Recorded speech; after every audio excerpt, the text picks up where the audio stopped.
What's up, everybody? This is your man, DJ Square, not from the DJ Information Group. And let me tell you about this right here. We're about to take a history lesson in house music, Baltimore house. And we're going to find out all the stuff that we need to go from not just someone who's in the game, but he's a legend in the game. And if anyone can really speak on it, I know it will be him. Who am I talking about? Thommy Davis. What's up, my man? How you doing? Man, I am doing great, man. Thank y'all for inviting me, man. I popped in the last time, and now I'm formally invited back. This is such an honor. I mean, really, really. Yes. Well, it's truly an honor and a pleasure to have you. And we appreciate you accepting the invite and being able to come and just really share with us about yourself. We're going to talk about, of course, back in the day. We're going to talk about today, different in all your endeavors and everything. And then, of course, we're going to give the DJs on the panel and guests on the panel an opportunity to speak to you as well. Of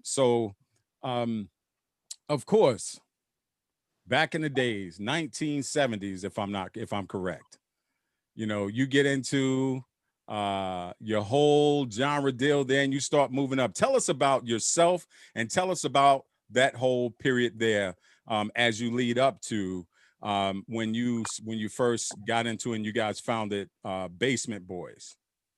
All right, okay. And for the record, anybody out there, you can ask me anything. Ask me anything. I'm an open book. Let me see. Well, as y'all don't know, I'm 62. Yes, So yes. I'm an old guy. When they say OG, they talking about me. and a few other DJs that's my fellow people in the business. But let me see, I graduated in 77. Mm-hmm. And this was at the disco period. And I just loved this thing. I was kind of raised as a teenager in the clubs where Odell's is. And for those of you that's not in Baltimore, Odell's was like our own little garage. Hey, Joe. What's up, bro? Yeah. So it was like a little excuse me, can garage. everybody please mute their mics, please? So All right, it was like, sorry, Thommy, go ahead. no, I'm cool. I'm good, man. I feel funny doing this. I'm normally a moderator, so I feel funny being the person. So it was a club. So as like now hip hop and trap and all that stuff is in a popular generation. Well, for my generation, when I was 17, I was in Odell's, and all of my people in freshman year of college and all of us was the big generation, the way you have a generation now. Mm-hmm. So we was all going to this little club looking for this sound, this music. It was called club music then. It wasn't house yet. It was just kind of disco, funk, slave, Ring My Bell, all just some class things that were only played in that club. No, Right. Not on the radio, not anywhere. Was in this club, and it was everything, not just disco. It was I Want to Thank You and a whole bunch of other stuff that was like that. Mm-hmm. So I'm gonna try to make this long because I'm short because hey Nina. I love the color. So I was going to record stores a lot back then. There was a record store in Baltimore called Music Liberated, and it was in Mondawmin Mall, which at the time was a dangerous mall to be in Baltimore. It was in the more urban side of Baltimore, and I used to go there a lot and buy my records. And then one day I was in this club, and this guy, this legendary guy, one of my icons, is Wayne Davis. So we could see the booth, and he had two turntables. I had never seen two turntables before. So he would actually take a record and blend it into the other record. And once I was fascinated with that, I had to try to be that guy. I wanted to be that guy bad. I wanted to say, wow. I went home. I took my little B1 and won another turntable and used to try to do it with pause buttons and tape decks. And about in the 80s, they came out with the first mixer. I remember it was from Radio Shack. It was a mixer, but it didn't have a cue. So you had to do this thing like radio stations. You just could slide over and slide back. So I really said, okay, I'm gonna be this DJ. Well, around that same time, the owner of the record store noticed that I was picking certain records. So he offered me a job. And at 19, I was working in a record store. And one day he said, hey, well, you got a lot of people and you kind of memorize music. And I do. I kind of hear melodies and stuff and it sticks with me. I can name a tune in three beats. Then, I mean, now I would be lost with the more modern music, but back then I was always in the clubs. There were several clubs here that had the whole disco lights. I mean, sliding boards and lights that came out the ceiling, and it was more of a kind of nightlight for that kind of thing. So I came home, I bought that mixer, and I would stay home. I hung Christmas lights. And y'all know what I'm talking about. Some of y'all still got Christmas lights hanging up. Don't front. You're right, man. You're right. And I would stay in my room for hours. I was going to Morgan so much that DJing at the house and also hanging in Odell's on Thursday, Saturday, and Mondays, and go to Giovanni's and Pascal's and all these other clubs because there's something addictive about the nightlife. I failed at Morgan. And I failed at Morgan. I said, okay, let me keep this job permanently. So he, noticing that I'm starting to get this reputation for picking out these records, you know what I mean, certain records, a knack for finding these records, part knack, part being in a club, you know what I mean, part being always out. So he said, okay, well, what I'm gonna do is put 2 turntables in the record store. And that was the invention of the salesman DJ. It had never been a salesman. Was normally the person that's like in a sound garden or, you know, a regular store to sell everything. So he had everything. He had gospel, he had reggae, he had 45s, he had cassettes, he had 8-tracks. So I started building a fan base of people that would saying, hey, come in, and they would sing just a little bit of the song. And I could remember it. And what I didn't remember, I would research it. So the next time they came back in, they was like, wow, you actually found that song for me. So I'm still doing it today. I still get phone calls. Hey, do you know this record? Remember this and that kind of thing. It's kind of a curse at the same time. It's a skill. It's a skill. So when he put the turntables in there, all of a sudden this record store blew up. You know what I mean? These were records like Beyond the Clouds, Spank, original acapellas of Status 4, You Ain't Really Down, and I'm trying to name some records. Martin Circus, Feeling Moody, you know what I mean, ESG. And these records were hard to find because you couldn't go in another record store and say, I want this record to go like this. And they would say, well, I don't know, like what? I don't know what you're talking about. So I did. So I knew what a Bostage was. I knew what a like this was. So people started traveling from 2 states to say, you know what? I know what I can ask this guy. He's going to know. And I did. So around that time, the first house record came out. It was called On and On. It was a Jesse Saunders record. And all it was a loop of Funky Town with Bad Girls, Toot Toot, Beep Beep, and a drum machine. And this record was like 9 minutes long almost, just doing this Funky Town loop in this thing. It's the first time that I ever heard a record that didn't have the extra stuff, the bridges, the choruses, you know what I mean? Nobody sing. I mean, they were singing, but they were singing a chorus, but it was sounded like when I was in a club, because in a club, that's how it always sounded, you know what I mean? Because Wayne Davis is a bad DJ. So besides causing me to get kicked out of school, I joined the Odell's dances. I was a dancer. I was doing a hustle and doing a thing. I was just, club music just was my life. Well, anyway, that first record, it was hard to find. So he was the buyer and I wasn't. I was the DJ salesman. So I learned everything I could about it.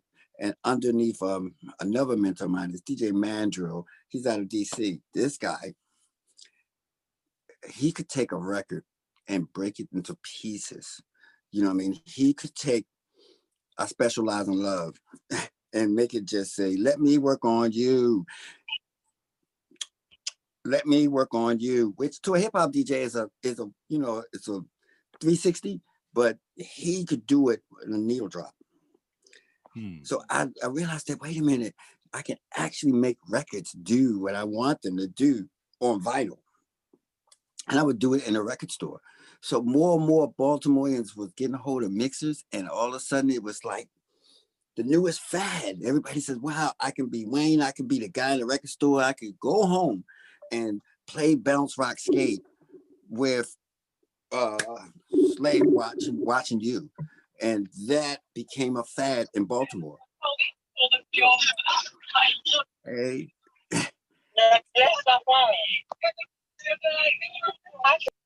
All right, I'm sorry about that. Go ahead. No. That became a fad in Baltimore, and I happen to be a cheerleader. And let me unmute yourself real quick. I just muted everybody except for yourself. My apologies. That's okay.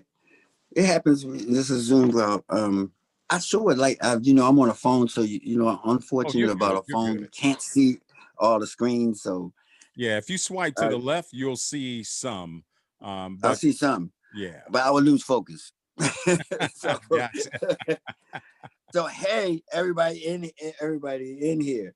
So when after this, about 2 or 3 years, I became this kind of superstar salesman.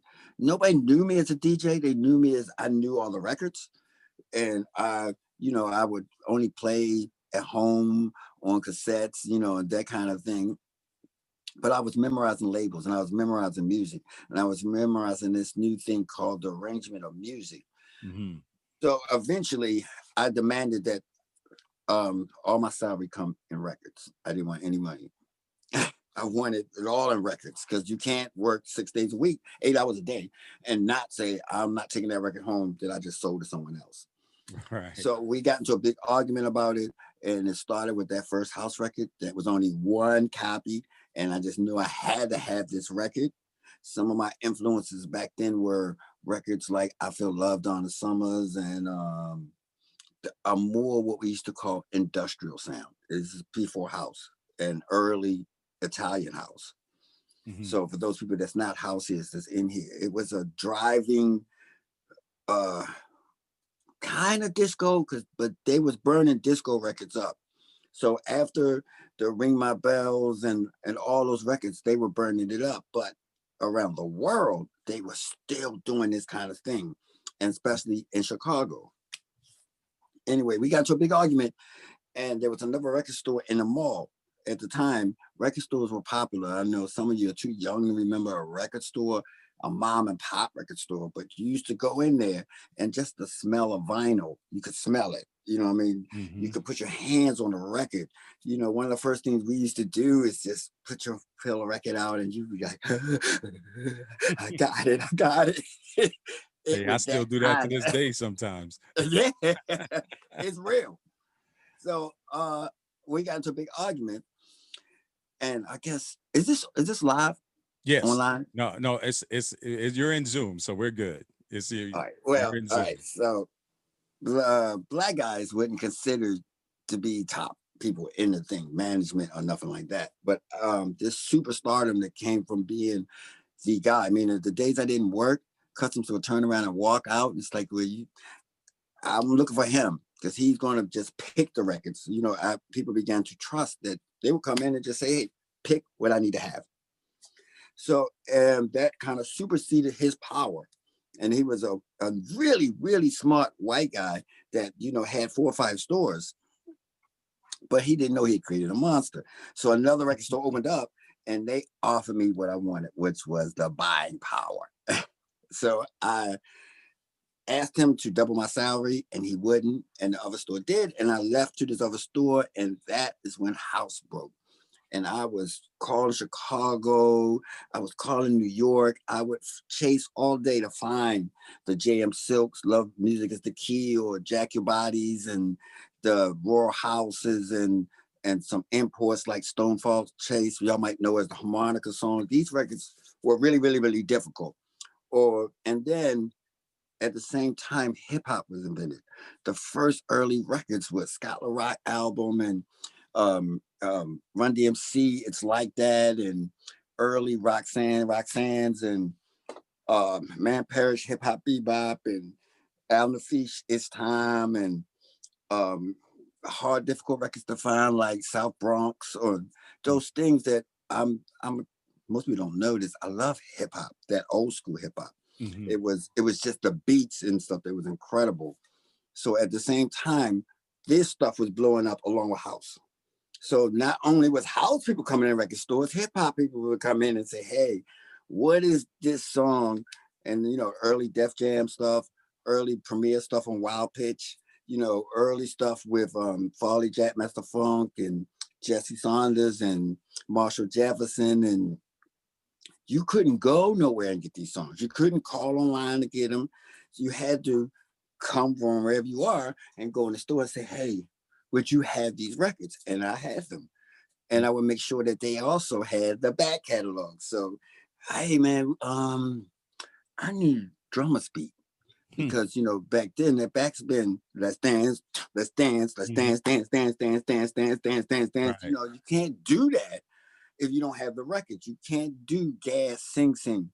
You know what I mean? Yeah. You can't do these difficult things if you don't have the records. And it was becoming a thing. So these tools I focused on. I made sure that this new fad was going crazy and everybody could go find it. They could come to the store and say, "Hey, I need Blondie."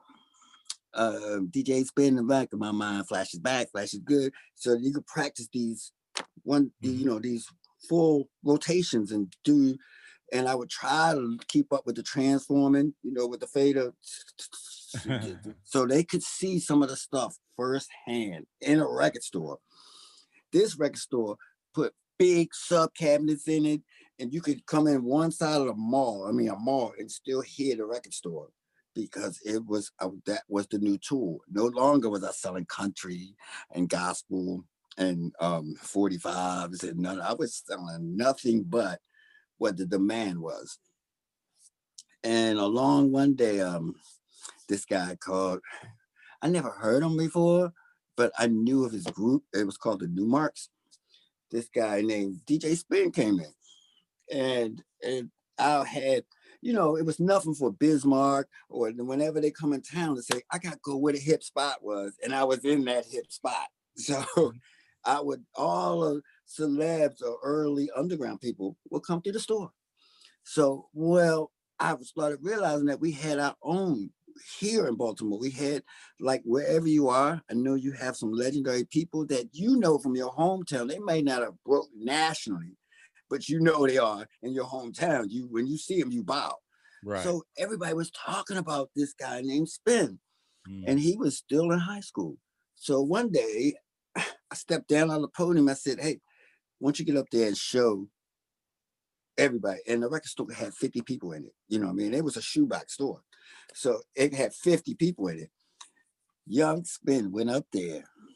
And because I had drummer's beat and, sing sing or any kind of loops that had classic stuff, Mardi Gras, Bob James, or whatever it needed to do, I said, "What you need?"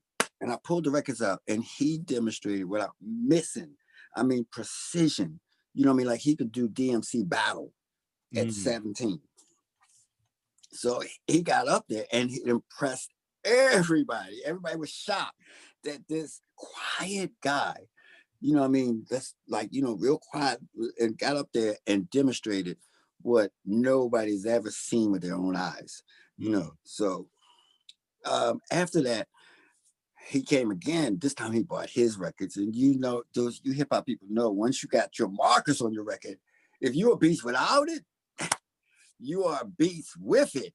Yes. So he did this, came in, and I think the baddest thing was he did a LL. LL Cool J is hard as hell. Yeah. Yeah. hard as, hard as, hard as, hard. He was, and nobody had never seen that live in a store in a mall. So he, all of a sudden, these guys were. This guy was a big guy, a big. Everybody wanted to battle. You know what I mean? And few from Baltimore, you know, it was Vicious V and with some other ones. And it was the beginning of the new MC DJ that y'all are now. You know what I mean? And here we go. Was invented with Frank Ski and some other ones that were radio personalities that realized the people wanted to connect. So, you know, it was early Reggie from Baltimore. These people actually broke into it from little guys in high school, imitating, you know, coming in and being this thing. Well, now I'm getting to the first record. Let me know if I'm going too long. No, you're good. This is perfect because actually, through the course of you talking, you're actually answering a lot of my questions because that was one of the questions I was going to have is your connection with. Of course, you did the, you know, the back Basement Boys. And that, you know, went into like, you know, you did that back in 1986. The only other thing that I was going to ask you before you jumped into your first album where you met DJ Spin, and you guys came up with Quantize Records, is the fact that I wanted to ask you the connection with Crystal Waters. From my understanding, there's a connection there. Oh, it's connect. Oh, it's. I'm great. Get to it. I'm gonna speed it up. You want me Okay. to speed up? I can No, move Take fast. take all the time you need. But Take all your time you need. I have done, especially since this album, my first solo album, I've done so many world interviews that this is kind of like it's a movie. I'm just repeating a movie that I've told over and over and over and over and over, and I can just pick how far the highlights is because there's way more that's involved in it than what I'm mentioning. But Spin came in one day. He was there just hanging out, buying records, you know, trying to make sure he get the newest records when they come in. And him and it snowed. We had a blizzard here in Baltimore, and him and Beatmaster Mo was locked in, and they came in with a cassette, and it was a record called "Get the Hoe." Now, the record was called "Get the Hoe." And I said, no, I can't put a record out called "Get the Hoe." You know what I mean? So let's change it to "Get the Hoe." And they said, sure. They did it as a joke to me. Like, you know what? Here go this whack ass. And I'm gonna mention this. That's here. We like some of that faggy music that you playing. That's what they called club music back then. They called it faggy music because you had to be in Odell's or in one of those clubs to understand that it wasn't about your sexuality. It was about a sound that wasn't on the radio. Mm-hmm. So his joke, I said, you know what? I gave him some tips and some ideas about how to correct it for something that they were too young to even be a part of. And he came, I said, you bring it back and I'll put it out as a dare. They came back within a couple of days and they gave me the cassette. And I pressed it from a cassette. Mm-hmm. So if you guys get the whole and you wonder why I sound like that, it's because it was a bet. And I put it out. And this record first blew up in Chicago with the house people. All of a sudden, they knew me because of the buyer thing, because I'm calling up, getting Adonis No Way Back and la la la la like this Chippy and Used to Hold Me and all these other records. I'm buying. This record store is selling hundreds a week, you know, because it was the only game in town. Mm-hmm. So I put it out there in just 500 copies, and it blew out the store really, really fast. And next you know, I'm printing another batch and another batch and another batch, and I'm selling it out the back of the store, totally just from them hearing it just as an acetate, and it blew up. And next you know, it's international, and I'm on an American team representing this new thing called house. Yeah. So at the same time, now to keep this time, Teddy was working in another record store, Teddy Douglas. It's 1/3 of the original Basement Boys, and Jay Steinauer. So we were playing in different clubs. You know, the underground scene was really, really popular just before they started censoring and saying that, you know, all clubs had to sell alcohol or nothing. You know what I mean? It was plenty of drugs and plenty of just Sodom and Gomorrah in the club. You go in there, you don't know what's going on. They snorting coke, they doing this, they doing that. But the underground scene was free. It was Mm. free spirited. You do whatever you want. You didn't have to be gay. You didn't have to be straight. You didn't have to be black. You didn't have to be white. You just had to love this sound that was only pure to underground. Well, Jay and I wanted to make a group. We said, let's call it Changes. And then Changes eventually turned into our first record, which was Love Don't Live Here Anymore, which y'all might know the Rolls Royce song. And this label actually said, we want to put it out. And we were shocked. We didn't do it for the money. We was doing it just trying to make this sound. We were fans of Boy Jarvis, rest in peace, and early sounds that we were familiar with. We was going to the Zanzibar with Tony Humphries, and Tony would take our reel-to-reels and play them. We would come up and let you know he's playing them. So for the first time, we realized that, wait a minute, we got something here. You know, we got something here to go on.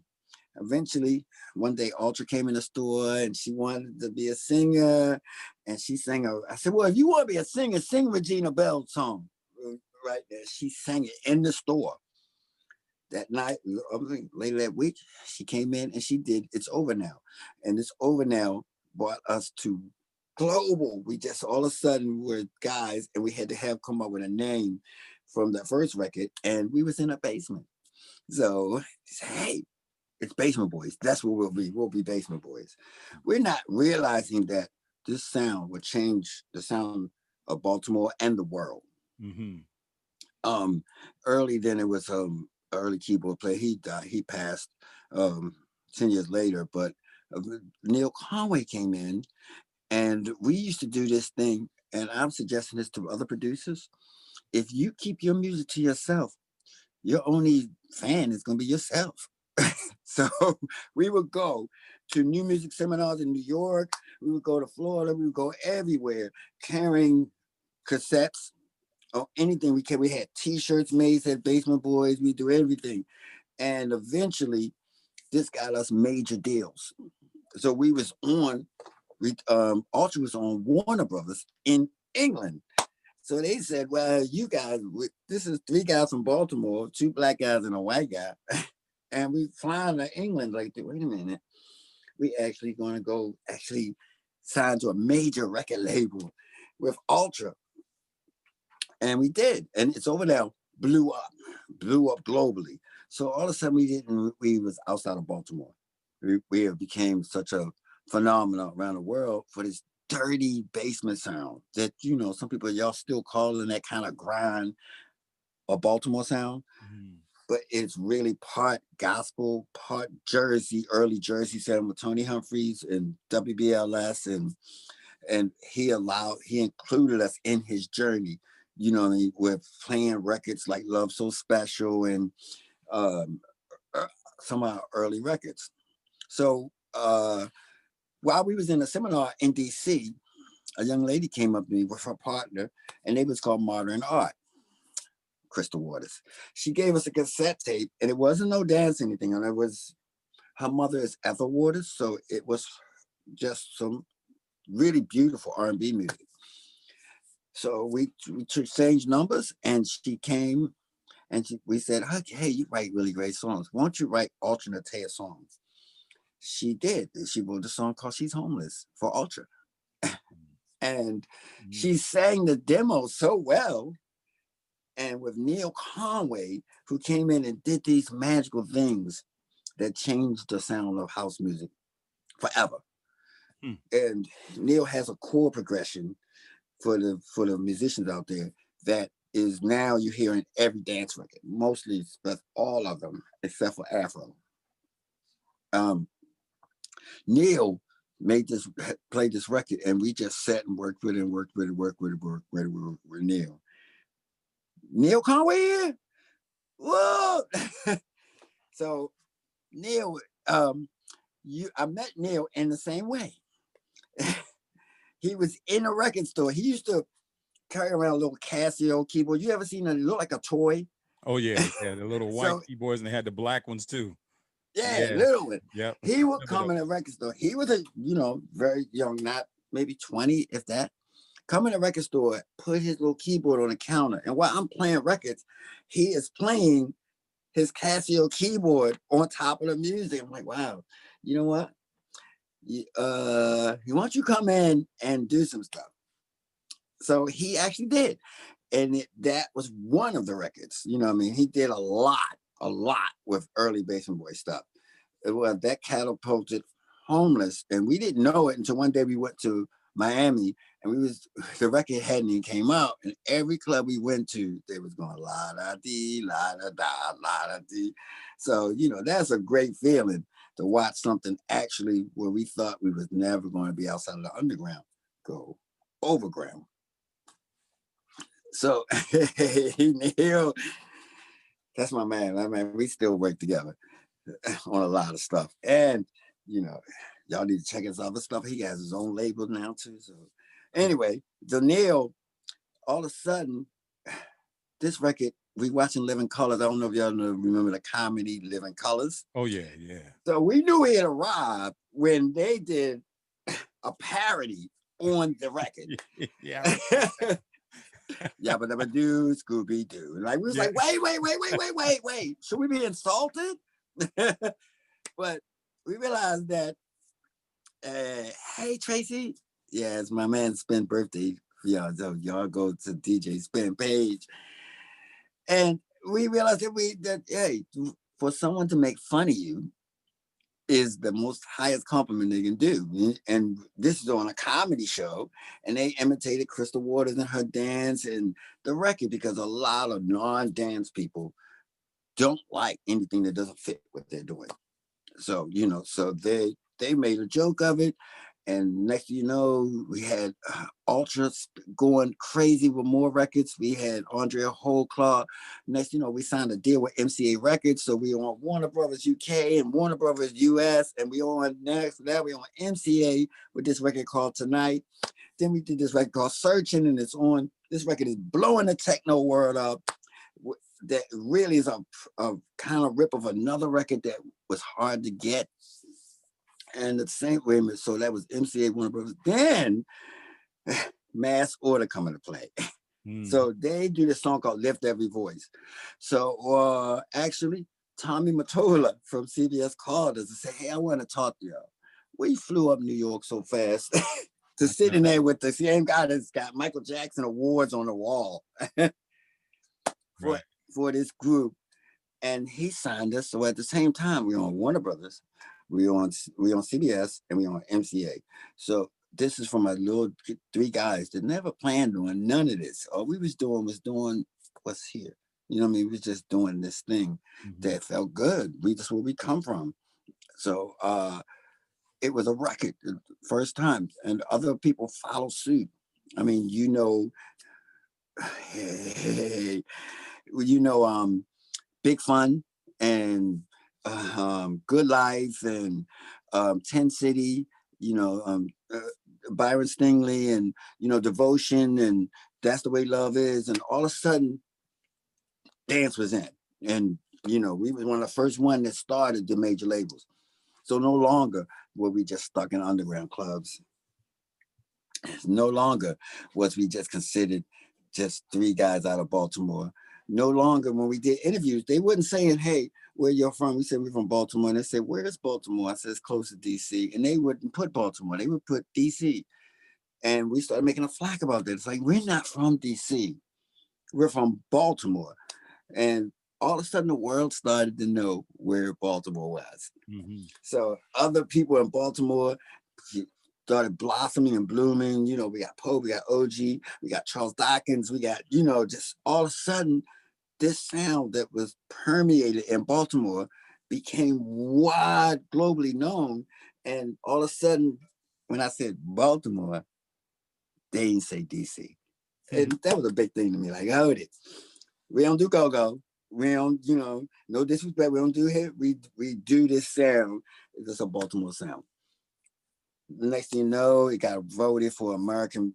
Crystal did, and Ultra blew up major. She is still right now just globally DJing and singing everywhere. And then I left Bass and Voice. You want some hard stuff? You just want the happy stuff. Gotcha. Which one do you want? Sometimes you reaching in. And sometimes there's a growth situation. There's different situations that come up that warrant you to move on. So totally understand that, because that just means that there's something else that's in your future that you're about to tap into. So by all means. Well, I like to get high then. So basically, I kind of self-destructed in it. It started from smoking weed. I've been smoking weed since I was 14, and I was in my mid-20s, and the weed ended up lacing it with coke, and then one thing led to alcohol. And I'm not saying that caused it, but it changed my behavior. You know what I mean? Where it made me kind of erratic, and you got all this kind of success. I'm working in studios till 4 or 5 in the morning, getting up, going to the record store, and like, oh my god, I'm gonna be here from 10 in the morning to 8 at night. Leave here, go in the studio, leave the studio, go in the club. I'm good. I'm good. Self-destruction. Hmm. So eventually, me and the boys disagreed because all I wanted to do was dance music, and the world wanted us to do everything. And I still to this day only do what I love, which is dance music, not just house. It's anything that's dance. Anyway, that story made me separate from the group, from the guys. And there was a period where I just didn't want to do anything but collect royalties. You know what I mean? I was just disillusioned by the whole music business because HIV came in, and all of a sudden, all the underground people started dying. I mean, they was dying by 10 a week. You know what I mean? I like where a lot of us didn't buy into the all of the sex, drugs, and rock and roll, but they did, and they died. I mean, starting from Larry Levan to T. Scott to just icons, you know what I mean, that meant so much to me that I was like, what are we going to do when that happened? And all I did is self-destruct even more. It's like, well, if they died, I'm going to die. I'm going to die because I was just with them last year in the club. You know what I mean? Gotcha. It was a new thing going on. People were dying. And I just really thought, like we're in pandemic, you know what I mean? I really thought that any minute I'm gonna get a letter that says your turn. Hmm. But thank God that I come from a very Christian family, and at the end of it, staying in abandonmeniums and realizing and going to and also out of Baltimore City jails, I realized like, I just was in England. This is stupid. You know what I mean? And truly, all the prayers. And the last bit I did in jail for being up on North Avenue, doing what I wasn't supposed to do. Living a life where I didn't have to but steal anything. I mean, I had royalty checks coming to me. I just got tired, and I prayed to God. I said, "Hey, when I got out, I stepped out of Central Booking in Baltimore. I said, you know what? You take this from me, and I won't ever pick it up again, and I will always praise your name." And guess what? That day, I never did. This is 18 years ago. I'm almost 19 in May. So anyway, Spin had been with Basin Boys with Charisma and Maurice Fulton, and Basin Boys was doing, I've Been Blessed and um, Xavier Goldbagger, a whole bunch of others, the violent songs. Some of y'all house hits know these songs. Hmm. So after I got myself back together, I went back to the first place where I found the first love. I Yeah. went back to the first record store, and they said, "Sure, you want a job?" Now, Narcotics, and I was a really believer in Narcotics Anonymous suggested your first year, don't do those things. Don't have a girlfriend. Don't work. Don't just focus on getting yourself together. So that the first year, I went back to the record store, and the first guy to hire me at 17 rehired me back. Nice. So I started working in the record store again, and I realized that I can't punish myself, and I can't apologize enough to people about some of the self-destructive things I did to me, and oh, everything came back real easily. All of a sudden, God started saying, "Hey, I ain't done with you." So my boy Glenn, brand Techniques, opened a record store across the street. I went with him and Dookie Man. Some of y'all might know Ron Hall, Dookie Man. I did Bamaland with. He's a icon in Baltimore for so many reasons. And they did this first record that had a Teddy Pendergrass record, that Mark Evans first record. Because so Mark Evans took this and all of a sudden spin at Left Basin Boys, and he was at Code Red, and I went to Code Red. I took Technique and Duke's song and just took it to Code Red, and Spin, who is now working partner with Code Red, said, "Wow, I like this," and Mark Evans blew up internationally. So I'm thinking to myself, like, damn, God, it's amazing. Like, wait a minute. You know, just 2 or 3 years ago, I was in Central Booking. You know what I mean? As a hopeless, like I can't never get this back. And one thing I asked her to give it back. And this started DJing again, and I mean DJing sober. And I never thought I could DJ sober without a drink or without weed or pills or nothing. And that's where I was wrong. And I found a new high, a high in my own confidence and my surrender to God, and of willing to keep doing this. And when I went to Code Red, eventually they hired me as an A&R. So I'm doing Mother Funkers and I'm doing all this kind of stuff, and I'm starting to DJ more and more. And I realized that, you know what? I've been saved. I've been saved, and I ain't stopped. I just kept going from one thing to another. Simultaneously, I went back to school. I got 2 degrees. You know, I graduated at the top of the class where they said you never could. I was national 4.0. I started doing theater, and next you know, I'm in musicals and dance, and I started winning poetry contests, and it just seemed like God just kept saying, see, see, you surrendered, and anything you want to do, you can do. And that philosophy I still do right now. Whatever I want to do, I asked him, and I remember that it's not me, it's him. And that one statement is really, really important, is that the minute you think that you're doing it, it's not you. It's not. If the greatest accomplishments I've seen have never been me, it's been God using me to get to this point. Well, anyway, Code Red went crazy. I did my first solo record, Night Train, and then Funky Casanova. And eventually Code Red was switched over, and Spin, Gary Dean was kind of ill, going back and forth. And Spin said, like, well, maybe we should break off and do our own label. And I was like, yeah, I'm behind you 100%. Because this is 20 years later. And this is the guy that walked in the store.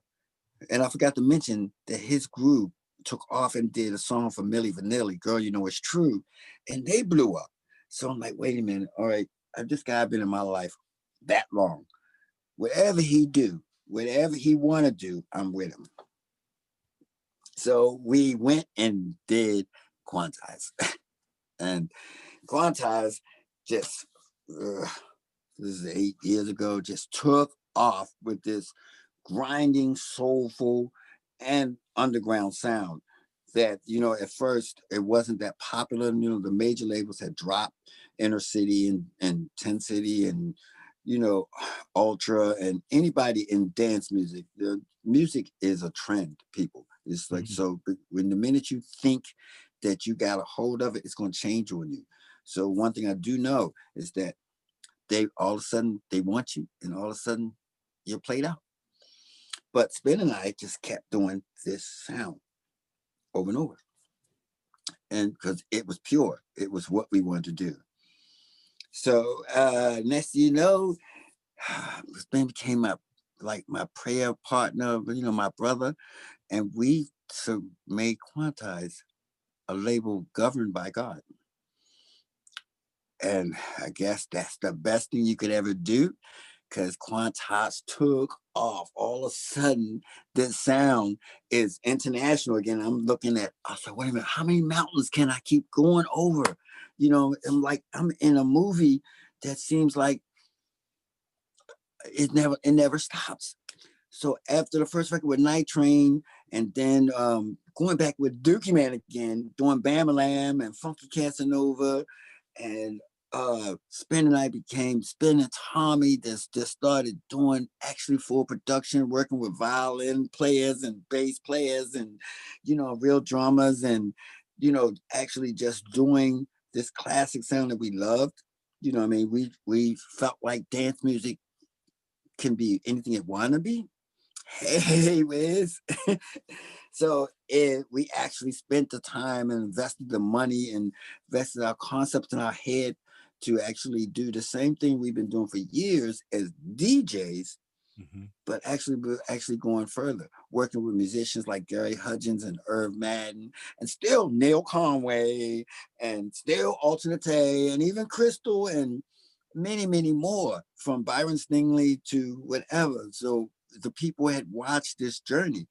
And now Quantize is Timmy Regisford, Mark Francis, and Terry Hunter. And, this love thing, this God thing took us to this whole nother platform where in an industry where nobody wanted to trust anyone. No, everybody believed that you might steal my music. You know what? I don't want you going to, that record sound like you might have stole it from me. If you know us, you know that, it's a God label. We would never, never piss our manager off. And for his story is similar, without the drugs and all that kind of stuff. That's just my chaotic Andy Warhol stuff. But one of the early things that Spin encouraged me to do is that when I'm in Mondawmin, I met my wife, Sheila, and my hair was on my shoulders. And then she braided it, and then it started locking up. And I was like, I kind of like this, because I realized that I loved performing. And in Mondawmin, they would come in the store and say, "Where that old crazy black guy?" But I got it just like Living Colors. I could have took it as an insult, but I'm not. I said, y'all talking about me in the best way because I'm different. And why would I want to be like anyone else? So years later, after theater, after working for my doctorate and doing other things, I realized that I guess anything I want to do, and I'm already this character kind of guy, I'm just me. And Spin said, "Hey, you know what? You just need to go ahead and do it. The world will be ready one day, and go ahead and do it." And I'm moving up to now. Hey, so if the guy you see in front of me is not a new guy. It's the same little guy that walked in the store at 17. It's the same guy that did everything from the story Emma Till to my own art exhibition in ceramics, to the same guy that was working on his dissertation. It's like, I just realized that, you know what? I got rid of the drugs and it just opened up a part of my brain. So now I write songs, I write poetry. I'm on my 7th book that I ain't published. I'm just really, really, really realizing that, hey, besides being a man, besides being a black man, that if I wait for somebody to give me something, if I wait for them to say, "Hey, house music is not this," or whatever, or it is or not, I realize that it's not up to them. It's up. I'm just gonna keep doing what I'm doing, and it seemed like it has a purpose. So that's a whole. There's the whole movie. Well, I tell you And what, man. After I have to say this. After hearing that, man, if there was any individual that's listening to you that didn't have anybody that inspired them, you definitely just did. And that's the truth, man, because you know I, I take a lot of notes when I interview, and I'll show you this is all you right here. So as I'm sitting here and I'm looking and I'm just going over and listening to your wait, story. wait. The camera didn't switch over. What did I do Okay. wrong? I missed you. This is all you. These are all the notes that I took on you. So just from listening to what you were saying, you muted yourself. Hold on. Let me give you that chance to unmute yourself. Try unmuting yourself now. Okay, as I had to flip the page to see you Yeah. see the notes. Yeah, but just in that, the just from seeing what I noticed there and just listening to you and just having you share your story from the beginning to the end, pretty much.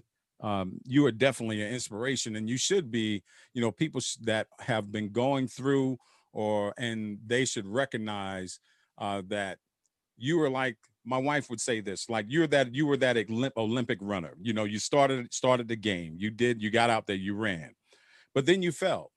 But because you felt that, at some point we all fall, but the key is if we get up, what we're going to do next. And you did it. You decided to keep going because you asked the Lord. You said, look, if you take this away from me, I promise never to do it again. And he gave you the best jewel that God could ever give you. And that was continued success, as long as you lived and you lived by your word. And you live by your word. And through that, you have constant success, man. And that is just a beautiful thing. And I just sat here and I was listening to you. And I was like, just a powerful story of lows and greatness, and just where you were talking about where you would reach one mountain and then you would see another deal. It's kind of like when you're climbing up a mountain, you get to this, go in the desert, or not the desert, but go out in the Rockies somewhere, and you climb up to one mountain and you see a whole bunch of other mountains, and each one of those mountains that's listed that you see in front of you are your goals. And as you're jumping and you're achieving these goals, more and more opens up for you because the horizon never ends. So that's a beautiful thing. That just shows you that God has blessed you with more to come.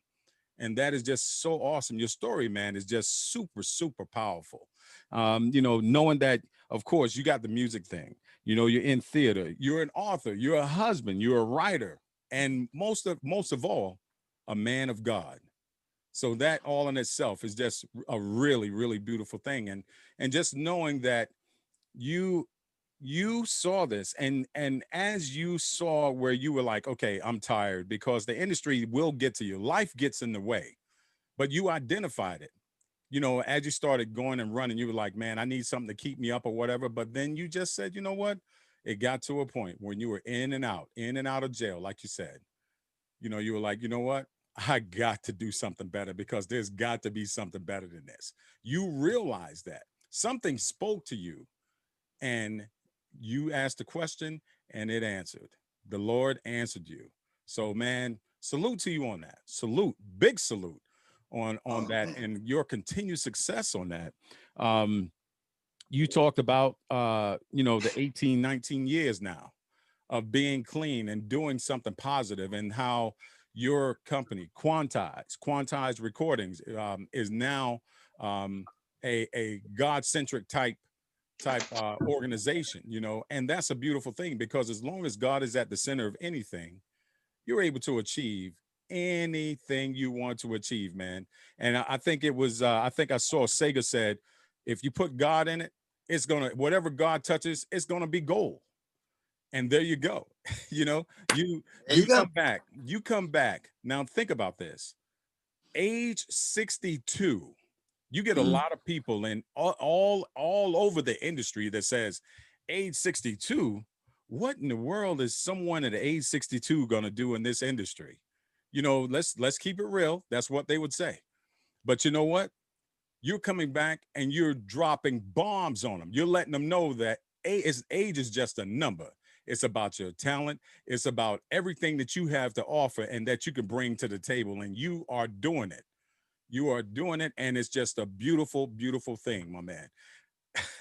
I, Look, I'm, wait a minute. I gotta share some other stuff that just I don't want to cry on this show. So, 16 years ago, on this coming back, Biscuit, Technique, and everybody said, hey, let's do this thing in the park. Like, okay, and they doing it. Like, okay, all right, fine. It was a bunch of underground people. And it's like, okay, it was 300 people, maybe max. And then they kicked us out because we didn't have all the permits, because we just thought we was going to throw a party. Well, this thing eventually grew to 15,000 people in the park. Wow. And it went from us being an organization to this day, I'm the president now of this collective minds that blew up, where I had people coming from Australia, people coming from the world. I'm like, God, you are amazing. It's like, no matter what, I gotta keep living up to your blessings. And that is really hard to do. I mean, it's just they was coming from everywhere. Straight, yeah, they're from South Africa. And the main mission of it was to not try to sell something that God gave to me. You know Right. what I mean? It's like everything ain't about money. It's about saving our community. It wasn't a black thing. It's just happened in Baltimore, 65% black. So it was whites there, and there was a discrimination against people as they got older. All of a sudden, they felt like they couldn't dance. You know what I mean? Mm. Where, and here I am, this poster child, like, oh, here you go. I'm like, all right, you know what? And people Yes. start saying, wait a minute, my life not over. Right. You know what I mean? I can do this. I don't have to stop dancing because I got grandkids. Like, no, that That's true. music is still in you just as young as the first day that you picked up a pair of headphones or that you went to the club. You know what I mean? It's not about the grind. Yes. I watched the first gospel records that, I think y'all might know Rejoice, Alternate. We took a Mhm. chance, like, so we're going to do a gospel record. And to now, gospel house music, I mean, people of all faiths dance to praise and worship music and dance without taking it personal. Not like I'm a Democrat or I can't dance a Republican. No, they on the dance floor singing God's praises, whether they are Muslim or Buddhist or whatever. It feels good. Yes. And for me, that was like, whoa, oh, you better show out, God. I'm with you. If you know me, I know, let me share this. Honestly, I know when I get to the Lamb side that he said, I taught you all this. So, get up there and lead the choir. I'm gone. All right, everybody. Yes. Yes. It's kind of a testimony. It's kind of what he takes you through. It's like, Right. you know what? He showed me how to be a leader. He showed me how to work with musicians. He showed me how to work with people and get people to trust you Mhm. just because of your nature. You know what I mean? I'm not going to knowingly hurt someone. And that's okay. I might get hurt from other people, but God ain't gonna allow them to do but so much hurt. I ain't gotta fight battles. You want to fight me? You gotta fight my manager. And he Right. don't lose. He don't lose. You're Real right. talk. Hey, that is definitely real talk. No doubt about that. Um, and like I say again, you made a very valid point. Music is for everybody, and music is going to move you whether you're 1 year old. Think about it. You got babies that come out of the womb, and as soon as they hear some beat, they're moving to it.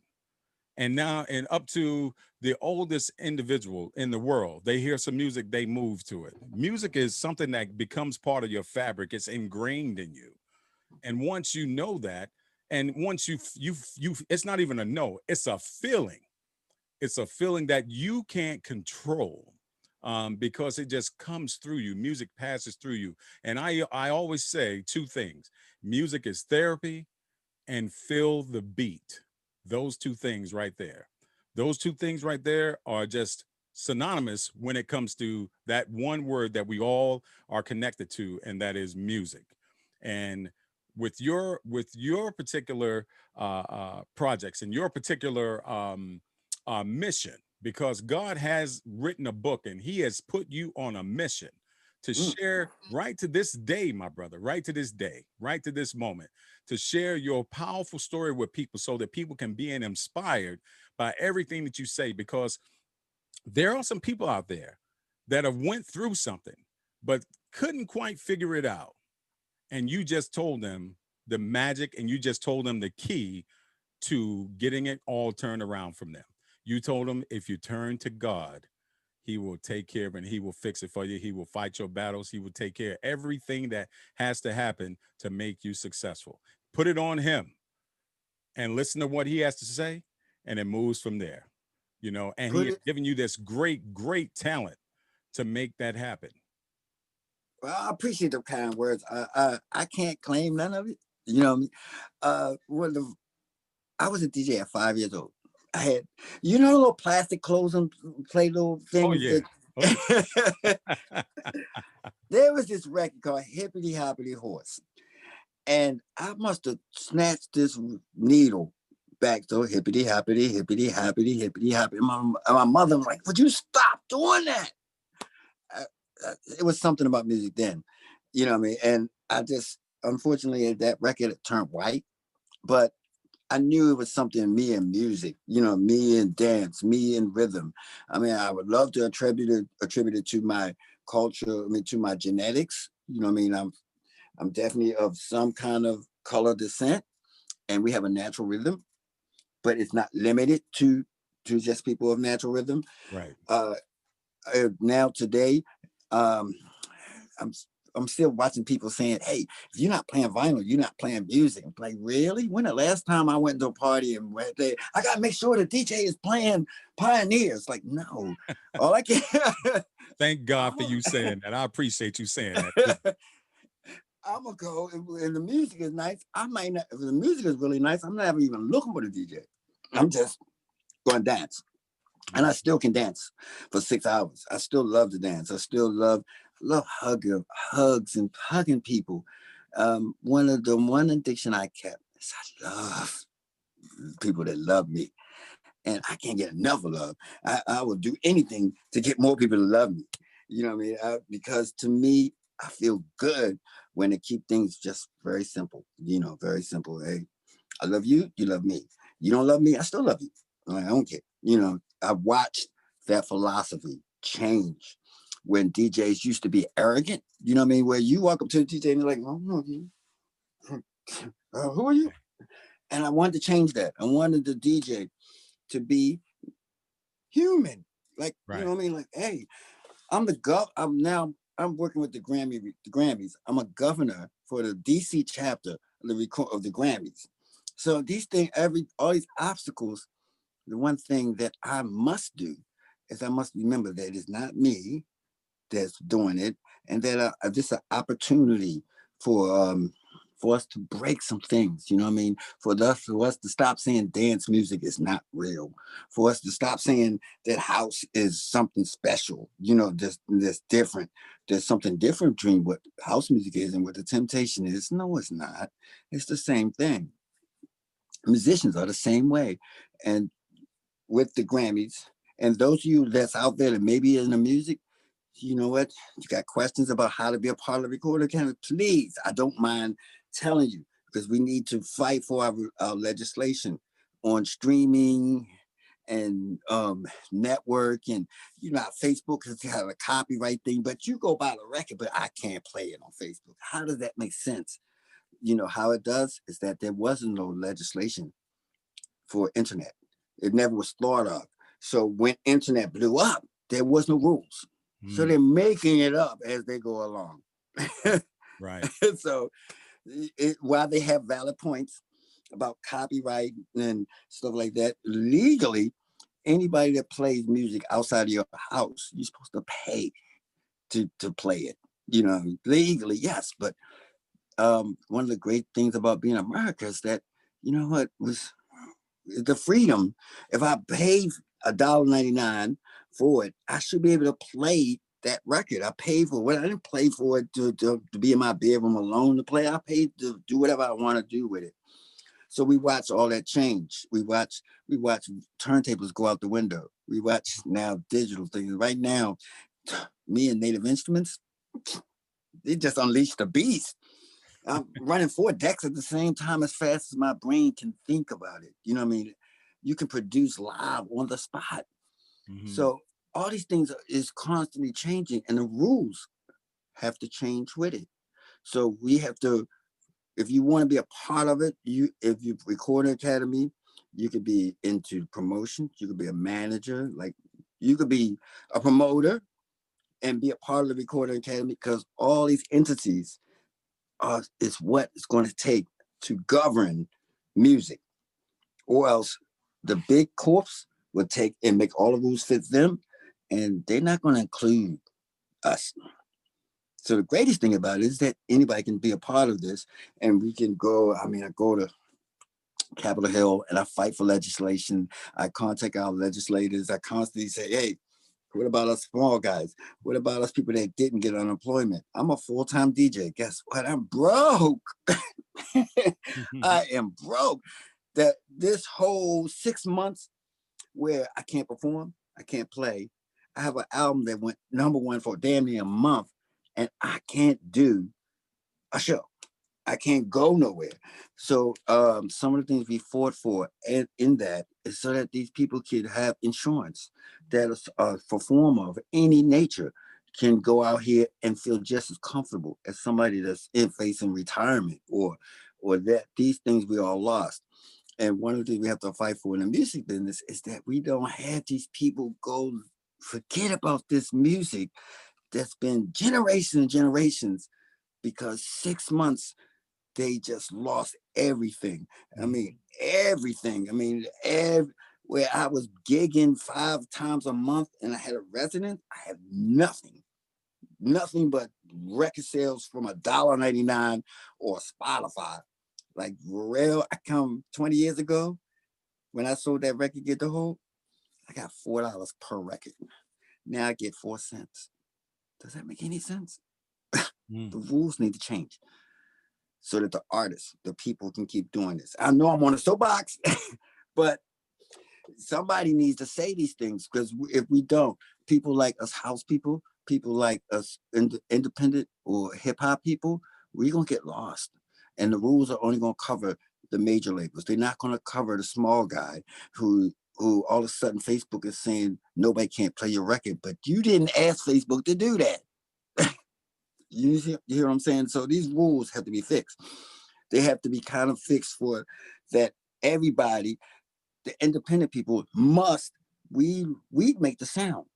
So before you hear the Drake and Beyonce's, it's somebody before them. And those people are being the ones that's being smashed. You know what I mean? Yeah, great. It's great that we got, her and all these other groups. But you know what? They getting the major deals. What about the independent? What about the DJ? What about the singer? What about the guitar player? What about the bass player? What about the drummer? What about the studio? What about the promoters? What about the people that's not working in the club now? What about the bartenders? What about all that stuff? We can have a say. We can have a say of them, but we're gonna have to actually pay attention. And I'll gladly, anybody wants to know when this kind of stuff going on, or when Capitol Hill is trying to change stuff, like certain parties, they try to change the rules before you even know there's a rule. So we actively try to do that kind of stuff. I'm the ambassador of Baltimore chapter of dance for the Grammys. So if you want to discuss, are you eligible for a Grammy? If you don't tell or learn, you can't be eligible if you're not applying. So if you out there, if you know somebody that's out there, you know what? They're not being ignored.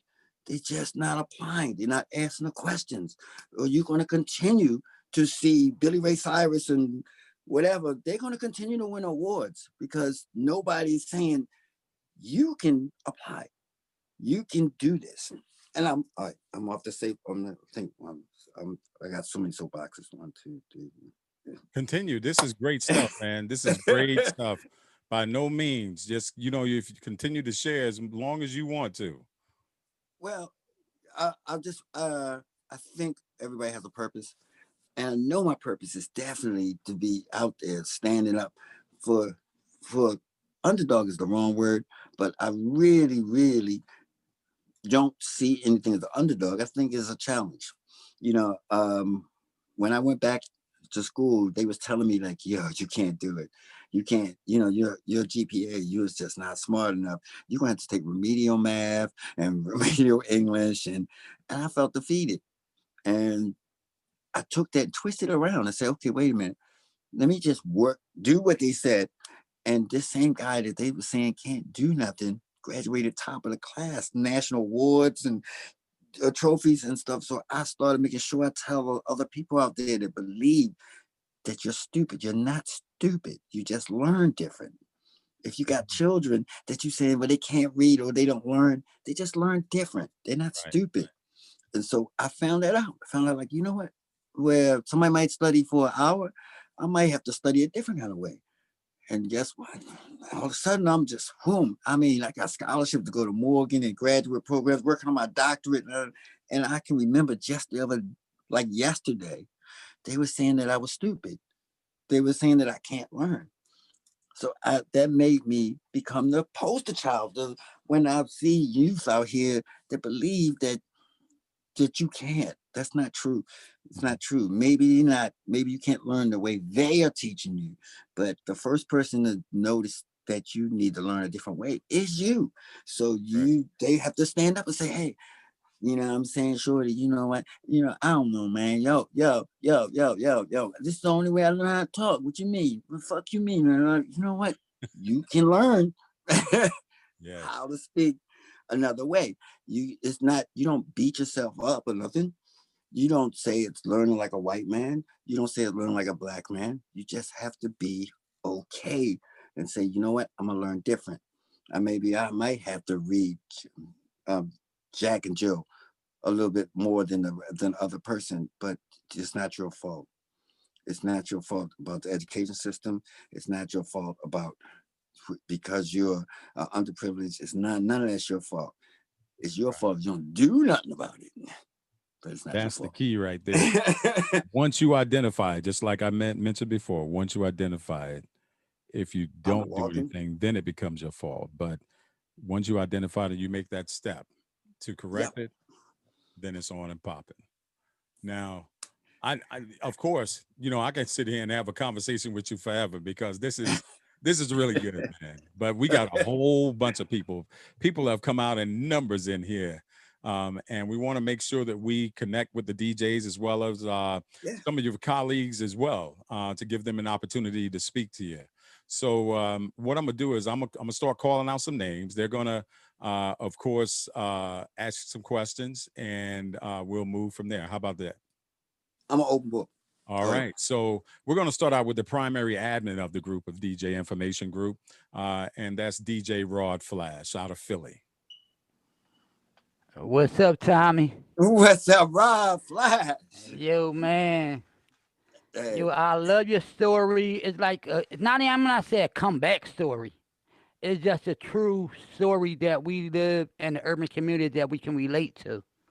yeah, yeah, And my questions, and first and foremost, and you made a reference of with DC. Do you know you and DJ Cool is about the same age? yeah. It should be, yeah. and and it's funny how life take place. Like you doing one style of music, he doing another. And and my second question, like I'm from Philly. Yeah, I mean I'm outside of Philly. And you mentioned something that I've been saying since I started this group. And I'm not going to say, but house music back then when we came up was for double people. I'm not saying I don't get into all that, but you know what I'm saying. Yeah, I said And and it. when I say it, they're like, no, you're wrong. But I'm glad you said that what you said. So now when I say it, they can understand it better. And the second of all, I come from Philly, so and most promoters, great DJs, songwriters started in a record store. Yeah, And God bless the dead, rest in peace, Todd One. Have you ever get a chance to meet Todd One? I tell you, I met a lot of people, but it's all in the cloud. So some of the stuff there, Okay. some of it's not. I get you, but that's all I have. But thank you. Your um, story is a story where anybody on this call could take they lows, and so you can make it to the top. yeah, yeah. Exactly. I appreciate that, man. I mean, they could take their positives whatever they are, and just work on them and be happy just doing the best you can, not trying to be the top, just be the best you can be. A lot of people, I'm gonna say it because you said something that really struck that. A lot of people say, Tom, why aren't you all over the world? I said, well, I do it when I want to do it, but I won't do it unless they let me be me.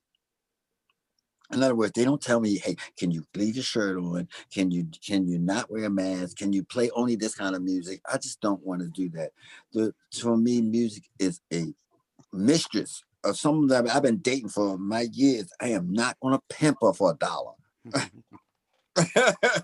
I I'm just feel I get you. I get you.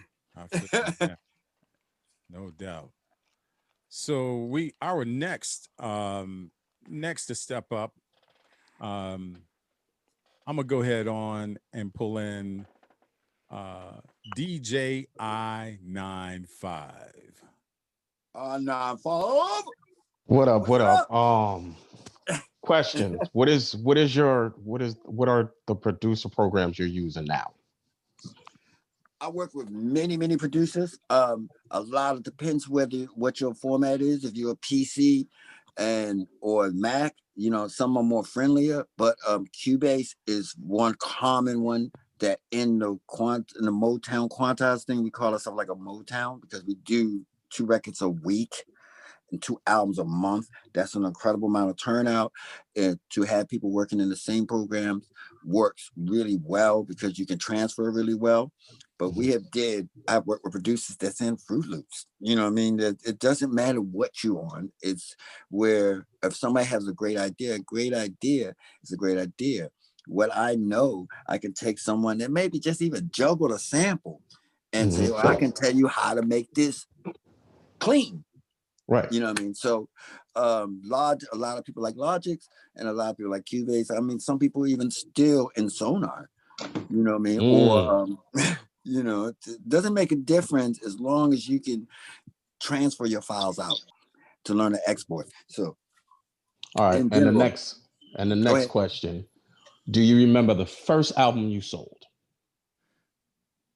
Album or record? A record as far as working in the record store. Do you remember the first album? I had to get you with that one. Yeah, you did, man. Nobody never asked I'm that sorry. question. That's a good Hey, question. hey. Oh, no, I don't. Okay. Thank you. I enjoyed listening to your story. You inspired some things in me, and I greatly appreciate that. Thank you. Oh, man. Thanks for the question, man. All right. All right, so now we're gonna go ahead on down to B More, your hometown, and we're gonna hit What's up, man? What's up, fam? DJ Joe Storm. I don't know that nigga. Thommy, what's up, brother? What's up, Joe? What's good with you, man? Oh, man. Oh, it's all good. It's all good, man. I ain't got no Man, complaints. I really ain't got no questions, man. The only thing I gotta say is, man, when I think I know you, man, I always learn something else new. Oh, man. Oh, that's good, man. And I like the background, man. Send me that. Man, I got you. I can show you how to do it. I got you. For y'all that don't know, man, him, Neil Conway, and the other legendary house producers in Baltimore were the inspiration, the godfathers of the reason why Baltimore Club came about. If it wasn't for them guys, because a lot of people don't know that, like Neil Conway played on a lot of different club records, back in the day. A lot of people don't know that these guys played on these records and helped produce some of the records, especially with like different stuff with Scotty B and different, technique. And it's like they seen these guys just like I seen these guys, and it was just it's a wonderful, wonderful thing. So I salute my brother Thommy. I salute Neil Conway. I salute all my Be More brothers on here and all the DJs on here, for listening to his story, because it is a wonderful, beautiful story. That's all I gotta say, man. I love this guy, man. I love you, Oh, Tom. yeah, man. I love you too, Joe, man. Listen. I'm gonna tell you a Baltimore club story. So I'm in a record store.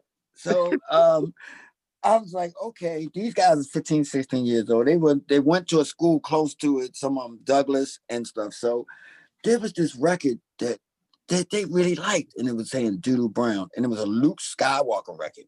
All right. Yeah. So, and it was only limited. So between that and the Dan Stucky James Brown beat and Sing Sing snare and clap, Yeah.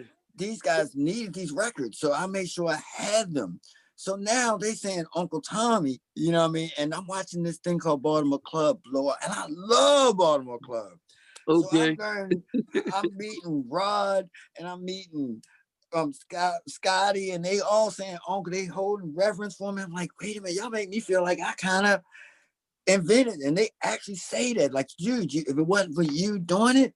So Baltimore Club is like a local thing for Baltimore that is now global, from Class to Tamir to Samir Sega. to Yeah. you know what I mean, to Rod Lee to Yeah. you know what I mean. It's still, to me, hasn't reached the national thing it needs to be. When I hear them in R&B records and it's not one Baltimore person on, I think that's a shame, but it's also a flattery. So big ups to the people that did that. They were kids then. Now they kind of older, you know, that's gone and did all this stuff, man. I could keep naming all of them kids, man. Reggie. Oh man, I'm listing a whole bunch of names. I tried to name as many as I could, but they are still around. The sound has changed a little bit, Joe. You know what I mean? It's not so old school, you know what I mean, where it was always the sing Dan Stucky, James Brown, Gas, you know what I mean, with the 808 or the 5 or the 909 kicks on them. There's a little bit just now saying okay, it's, you know, before I watched my grandmother like the beat. You know what I mean? Just the beat. They don't care what they were saying. They don't have to say anything negative. It's just the beat. And that is a pure thing out of Baltimore. I'm glad you said that, man. Yeah, man, it's the truth, man. Y'all the godfathers of the game when it comes to our music. Man. And a lot of other music. Oh man. That's all right there. Yeah. Good. That's enough. People don't know. Even more history, as I say. And with Joe mentioning that, of course, that brings into another segue of my man, Neil Conway. What's up, my man? Welcome. Come on through. Canola. You can unmute yourself. Canola.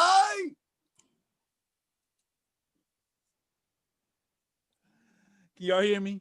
Yeah, we got you. What's up? That's how y'all doing. Yo, Storm, man, I love you, man. That was wow.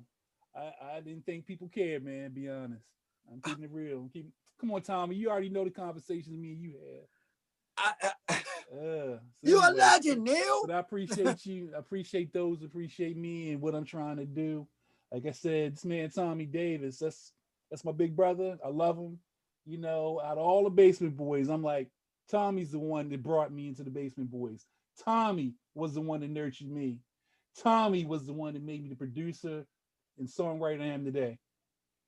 And y'all can quote me. We appreciate that, my brother. And again, we welcome you as well. And we really, really appreciate you coming in to support Thommy as well. So thank you very much, man. Next on the scene, we got DJ Big Body. What's up? Hey. Thommy, unmute yourself. What's up, everybody? I'm back, baby. Hey. Glad that you are back. And you can come again. I just want to say welcome back. You had a very, very touching story. House, as you know, is it's a feeling. It's it's a feeling of freedom. It's, all of that. What was your feeling when you played your first house record as a DJ? The first, I'm gonna skip the one I mentioned in the story. The first time that I played "Move Your Body," and I watched them just sing along with "Move Your Body, Move Your Body." I was like, this is Right. really real. It was really something, and I knew the guy that had the company because I would have to beat other record stores, and so I would just say, "How many you have?" He said 500. I said, "Send me all 500," Mhm. and I would supply Baltimore with it. So it was just that incredible feeling that it was done on a little label that nobody expected, you know what I mean? And it spurred a lot of the records. So it was a good feeling. I mean, eventually me and Marshall became friends and who did it and many, many others, that is part of the story. So it felt like home. Okay. All right, cool. That was my only question for the night. Love you, big body. Love you too, Thommy. All right. So the next DJ we got coming up is DJ Mike L. Mike.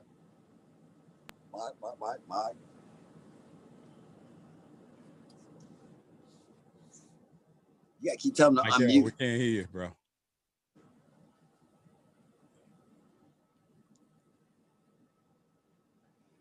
You got unmute, Yeah. Mike. He's definitely, let's see. We can't hear you.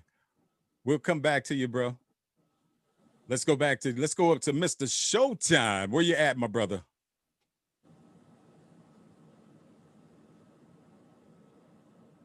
What up, Tommy? What's up, Joe? You know I don't have no questions. We talk on the regular. I just appreciate you coming through for me, man, for everybody. So it is what it is. You the man, and we gonna keep on doing what we do. Hey, sure, man. I appreciate you. First, you snuck me in the gym the last time. This time, I knew it was coming. So it's cool. I'm gonna share this. What I realized a long time ago is that uh, if I don't stop along the mountains and turn around and help somebody else up, then I'll never get up on a mountain. So every time that I ever achieve something, I always turn around and bring other people with me. Because that way, whatever you do lives longer than you personally can ever do. And watching y'all guys, man, watching y'all, it's like a family. And Oh, and now most I'm making definitely. more and more family, more and more. Anybody on here, you know what? I ain't afraid. You say, hey, hit me on the side. Say, I want your phone number. Like, hey, here you go. Good luck if I'm gonna answer because I'm in studio sessions 3 times a week and I'm doing a lot of stuff. But I will definitely return a phone call. Yeah, Tommy will definitely stay on point with you guys, and that's how I made it to Quantize with Yeah. Tommy. Cool, And bro. we making moves. Cool beans. Appreciate Appreciate you, that. man. No doubt. Then we got oh, party girl. What's going on? Well, Nina. Unmute yourself. Unmute yourself.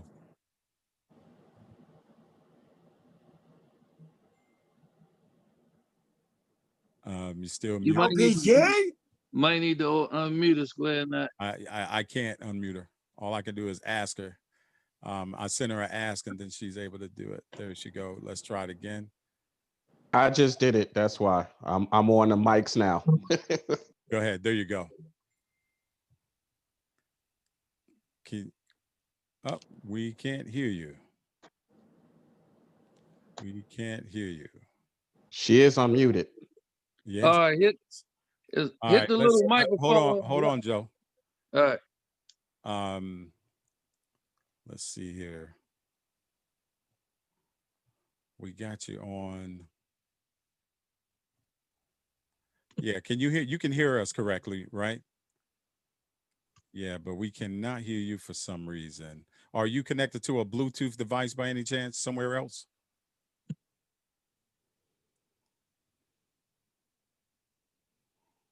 Try it again. Okay.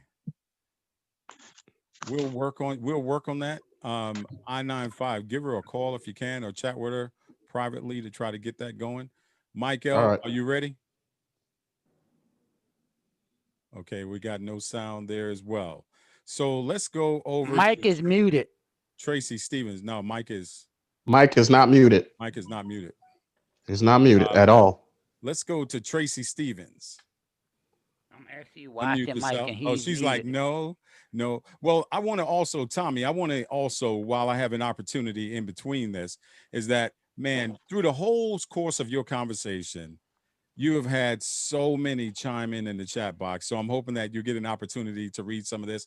And what I'm going to do too is I'm also going to download this text and send this chat to you because there was really some inspirational messages and responses to everything that you were talking about in here. And they just really love you. DJ Lisa Love said, blessings and respect to Mr. Davis, XO. I have to leave for another meeting, but enjoyed the story and it was inspiring. DJ Sega says, "Oh my God, are we about to hear about two hype brothers and a dog?" I don't know what that is, but maybe you're here. Then it says Reggie Reg, Def was one that came through the OGs. Of course, Oh Party Girl, we got her. And let me see. And there were several others. So we'll definitely make sure, I'll definitely make sure that you get it. And then Neil Conway, of course, he just spoke, but he says, Tommy, proud of Big Brother. Always proud of you through the good and the bad. Love you, Big Brother. He made sure he put that in there for Oh you. man. So, you got all kinds of love up in here, man.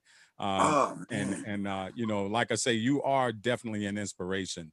But while we try to work on O Party sound and Mike L sound, let's move over to DJ Miss Official. What's up, Tommy? Good to see you. Hey. Glad you ain't working out this time. Yeah. I know. Look at Yeah. I just wanna. I'm not a actual house DJ. I got a big house crate that I need to learn how to use, and but I'm definitely inspired to hear your story and just learning the history of the music that you're down with and stuff like that. And it just kind of inspired me to kind of dig into that crate and actually see what I have there, you know, and yeah. test it out at home. I ain't testing it out nowhere else, but I'll definitely, test it out here in the house and see what's going on and see what I can play around with. But thank you Look. for everything you've done and everything that you did and be more. I got family down there, so I know they probably know who you are and everything. So I appreciate you and salute and bless on everything else you have going on in the future. All right, wait. I want to know, what do you play? I started off as a gospel DJ, and now I do gospel, I do hip hop, I do R&B, neo soul, all that. Um, We everything, do everything, gospel house. We do every, gospel house. Why you playing? that's what I've been told, that there's gospel house. I gotta, I guess I gotta dig in there Oh, and check it out. hey, God's word is God's word. I will make sure you have it, and you'll surprise them. Then when they say, "Wait a minute, I shall not be moved." To God be the glory. I did on my album For Every Mountain. Yeah. Come on, Yeah. No, everything. we definitely I'm have to gonna hook you connect up. on it. Yeah, I'm gonna definitely. hook you up.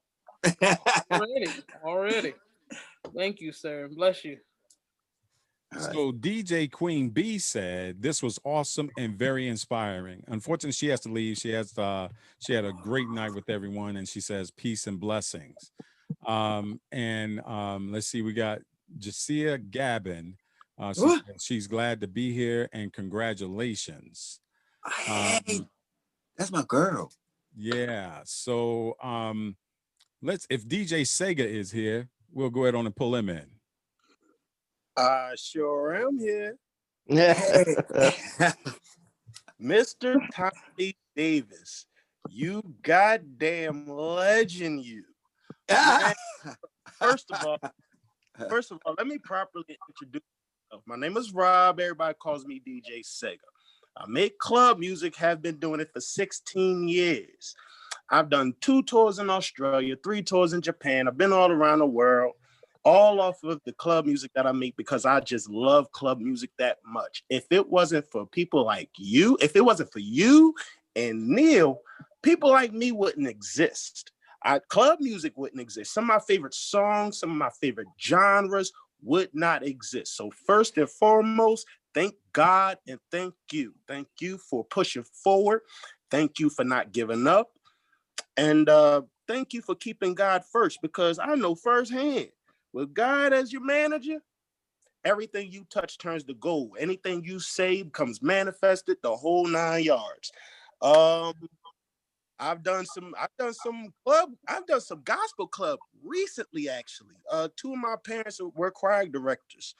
I've just for the first time touched some gospel in the way that I make my music, club music, and people has been going batshit crazy over it. I could say I don't know what it is, but I do know what it is. It's people like you that have laid the foundation for people like me long before I was even thought of. So I really don't have. I guess my only question that I do have is, you said that you worked at the record store when you were 17 and the same dude hired you back. How old were you in between the time you started working at the record store and then your valley before your next peak? How old were you when you got rehired at that record store? How long did that take? I was just going back to school. I was 44. Woo! About 44. So this was me leaving, doing record stores. Yeah. Yeah, he trusted me. Another friend named Andre Neal saw me coming in the store, and I was afraid that I don't know if other DJs feel like this, but you know how you know somebody did a favorite record and they had died. So every time I would try to DJ, I would just boo all over the thing. It's like, because so many people I lost. So I had to work. I had to get a therapist to help me realize that, that it's okay for me to feel that pain when I play that record, and it reminds me I'm a widower. It reminds me of my wife, or it reminds me of some other people.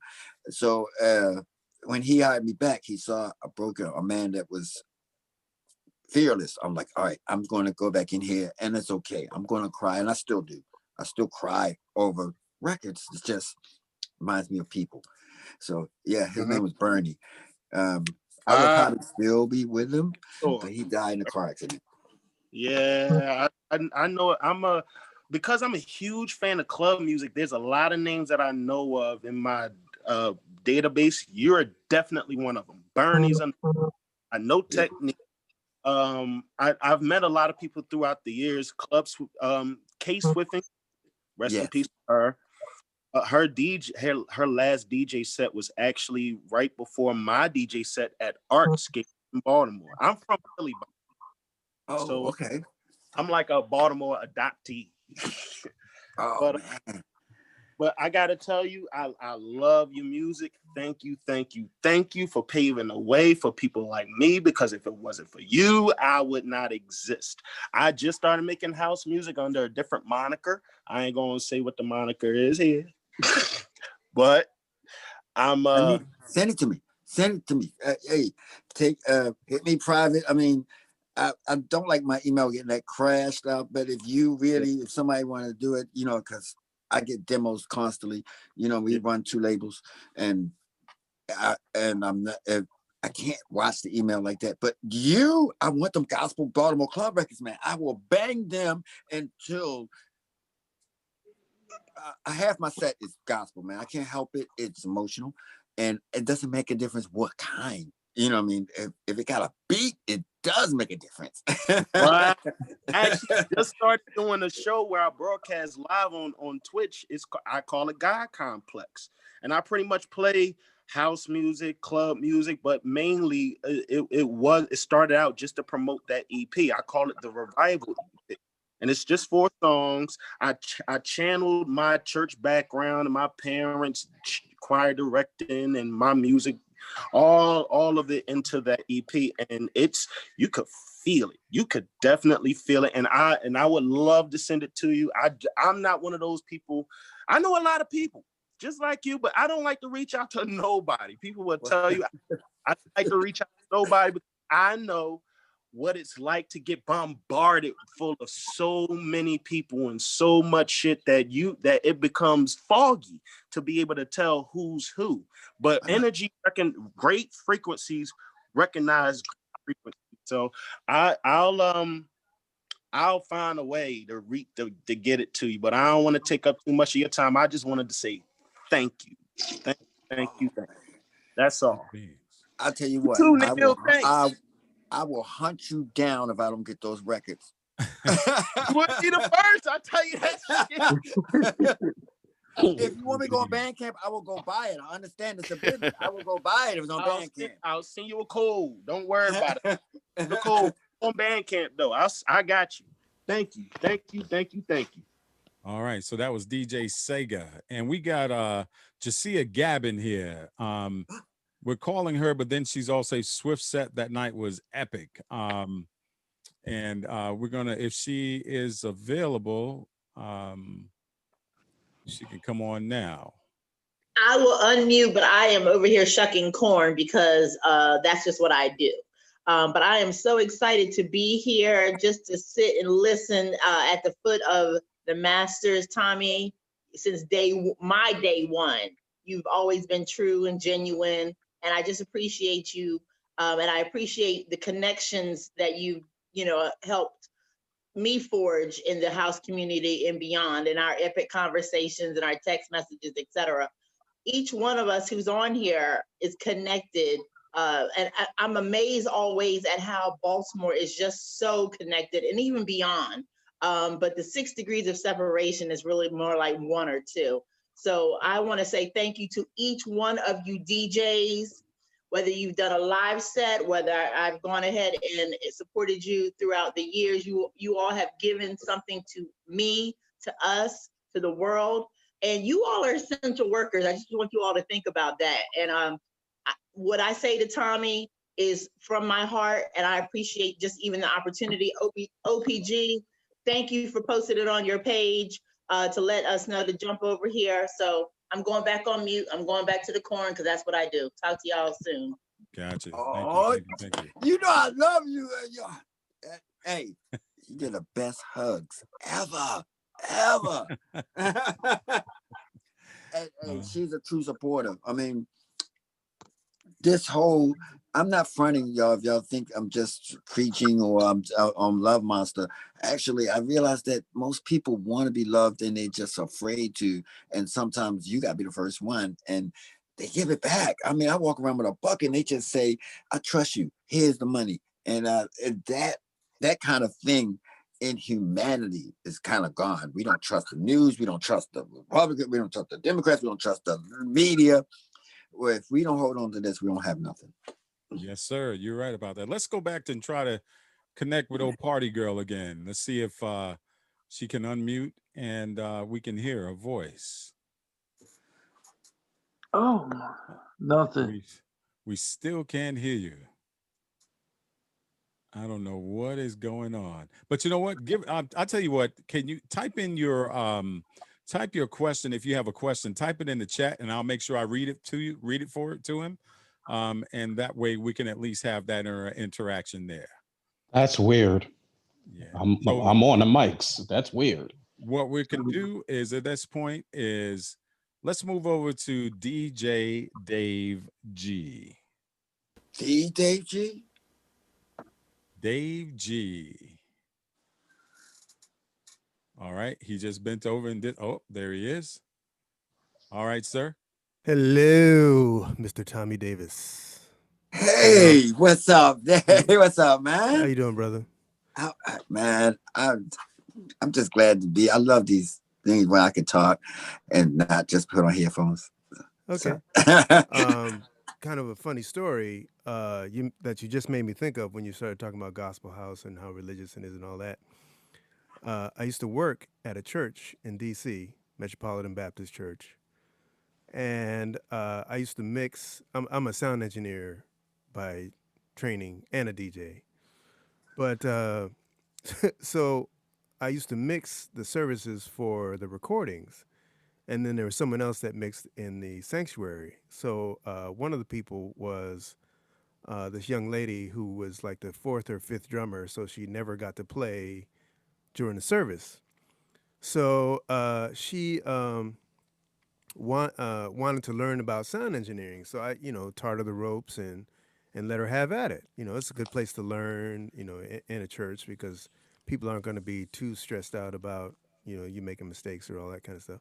So anyway, there's there was some song that was playing. I can't remember which song it was, and it always gets people jumping. I mean, literally, people in the aisles, all kind of stuff, and people were just sitting there, and I was like, what is going on?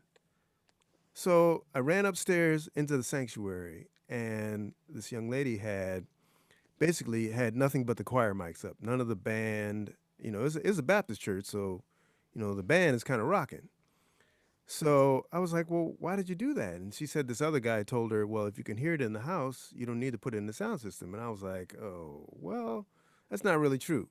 Let me show you something. So I, brought up the kick drum and the bass and, got a nice mix going on. And by the time I got finished, people were in the aisles just going crazy. I mean, literally, like it was almost like a club. That's how excited people were. So she was just standing there with her mouth hanging open, and I said, "See, they think it's the Holy Ghost, but it's really you." Oh man, that's a great story. It's kind of a funny story, but in any event, the other night I was listening to one of your mixes from I guess earlier in the summer or last spring. It was like a live set that you did, Yeah. and it was I was just marveling over the transitions. So I'm sitting there listening, and my girlfriend's like, who's that playing? And I said, that's this guy, Thommy Davis. We're going to be interviewing him next week. She was like, man, I love house music. And she's like, yeah, and he plays it so well. And I was like, yeah, he's one of the best. His transitions are unbelievable. And so she was like, who's that song that's playing though? And I said, that is my girl, Tracy Hamlin. So I know you know Tracy. Yes. Yeah. And the song was Isn't It a Shame? Yes. And she was just going crazy. She was like, run that back, run it back. And she was just dancing all around the kitchen and she loves house music. So, and I was just telling her that, one of the reasons that I'm listening is, you know, I'm not really a house DJ, but I'm a DJ that loves house music. I don't consider myself a house music DJ because I don't play it nearly as well as you and some other people that I know that play house music. And so I just try to, listen and learn and all that kind of stuff by listening to people like yourself. And just, a lot of times you see people who are DJing fiddle with knobs and do all kinds of, things that, and they're not really doing anything. At least I do because one, I'm a sound engineer, and two, I'm a DJ. So, I'm gonna hear something if it changes. But you're changing stuff and you're making stuff change, and it's changing in such a way that's very, very subtle, but it makes the transition to the next record that much better and that much more seamless. So, I just want to say, salute to you for your ability to make those transitions between songs. That is a art form in of itself. Honestly, it is beautiful to listen to you mix just one song to the next and then to the next song. It's just absolutely beautiful to listen to that. So, uh, salute to you, my brother, and keep doing what you're doing, and keep making music, keep doing, whatever. I invited Tracy onto this call. I don't know that she made it, but you know, just to kind of hear you two interact and talk about, you know, what it is you've done together musically. But, you know, she didn't make it. So, you know, it is what it is. But, yeah, I just wanted to say, you know, salute to you. And also, I'm a big fan of that Bamalan song. Yeah, yeah. You know, I first heard that on this guy. This guy was just on a Facebook Live, like, you know, 3, 4 years ago, and he was playing it, and I didn't even know the guy, so I just, you know, sent him a note. I was like, "Yo, what was that?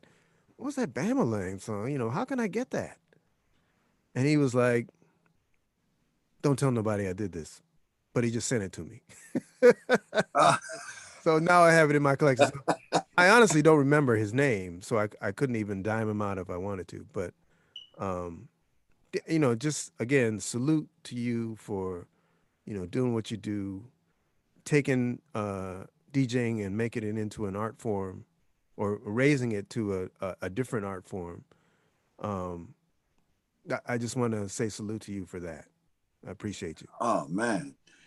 Hey, I appreciate that, man. I really do, man. Look, you know, especially when another DJ is listening. Sometimes, you know, this new art form in digital, I just realized I could do a lot more. So sometimes I'm running 4 decks at once. You Mm-hmm. know what I mean? But it took a minute for your brain to start calculating like that. I don't pre-plan anything. It kind of just happens on the fly. But I love the live because then people can see what I'm doing. And from working in a record store, I noticed that the younger people were watching what I was doing. And so much can be passed along just by watching it.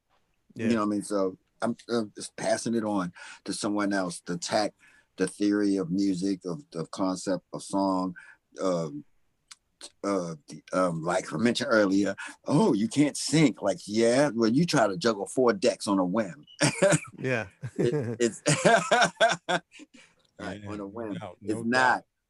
It's not a lesser thing. It's a plus thing. Like, are you kidding? Try to do what I just did. You know, Yeah. only another DJ would know the record don't really go like that. He is making that record go Exactly. like that.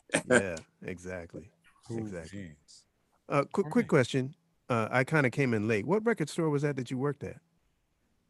I worked at a whole bunch. All right, it started off at Music Liberated, and then it went to Metro Stereo. Ah, Then it went to that's the one. 12-inch Dance Records.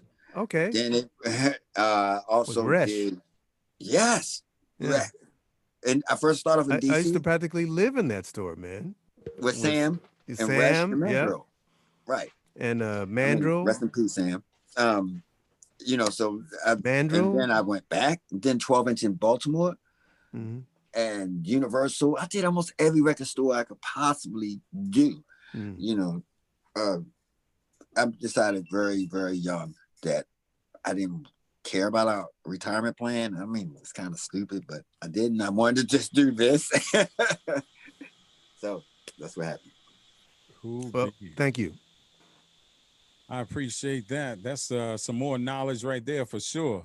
So our next individual, we're going to call on Nate Wiggins. Huh? My man, Nate. Let's see if I'm mute, man. I'm mute, Nate. There we go. I just unmuted. Can you hear me?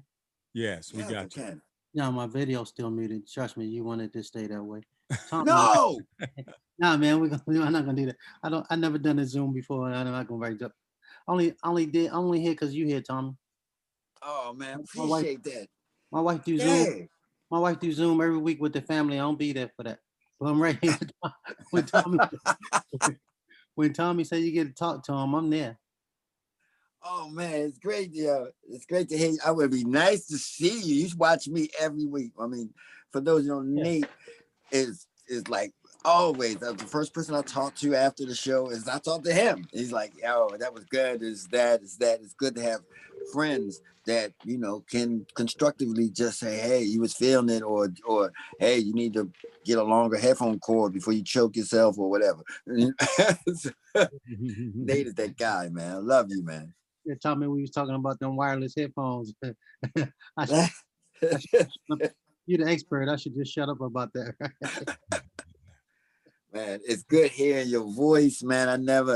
I'm a late owl and you're a family guy. And yeah, I feel like I've known you all my life, man. And we just become Oh, very man. close friends.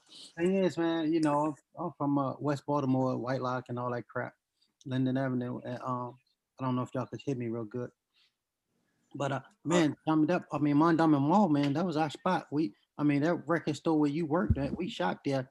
I knew some guy was back there DJing. I didn't know it was you, man. uh, And me and my brother, man, we you know, every record we got, and my brother turntable in the mixer, I think he got out of that same store. Yeah, oh, yeah. Mondawmin Mall, man, and you know, here I am trying to mess with him, mess with his stuff, and trying to DJ a little bit, but you know, it didn't take for me. So here I am. But I'm so glad that I kind of like reconnected with you through this pandemic and the lives that you've been putting on. And so my hats off. A lady said earlier that you guys are essential workers, man. I mean, Yeah. Yeah. man, Jasiah I don't, said that. Yeah. you know, I done went. I done had to buy some new headphones just to stay plugged in, man, and never miss a live event from you, man. Oh, man. Yeah, you don't miss a show. You don't even miss a talk show. Like, that's what's up. Man, look, man, I never been a groupie or nothing, and none of that, man. But I'm kind of like a quantized groupie, man. I guess you could say that, man. And Yeah. you know, I never, you don't ride nobody jock as we used to say from around the way, man. But everything quantized do, man, I'm all over it, man. And from you and Spin and Mike Freak, man, he's on Twitch all the time, and I usually try to catch him, man. And it's good hearing stories of the originators because I was there, man. I was there in Baltimore when House was taking off. Wow. Some of the stuff, the jams you mentioned, and the jams you mentioned, man, is it's stuff I know. It's stories I can put myself there at the time. And, Oh, yeah. well, who knew? Oh, man. I amaze my friends because I can actually do it. I can actually mix out of my mouth without hearing a record. I could take records and they say, how do you do that? I said, well, it's kind of, I lived a life. So I can name records and run them together.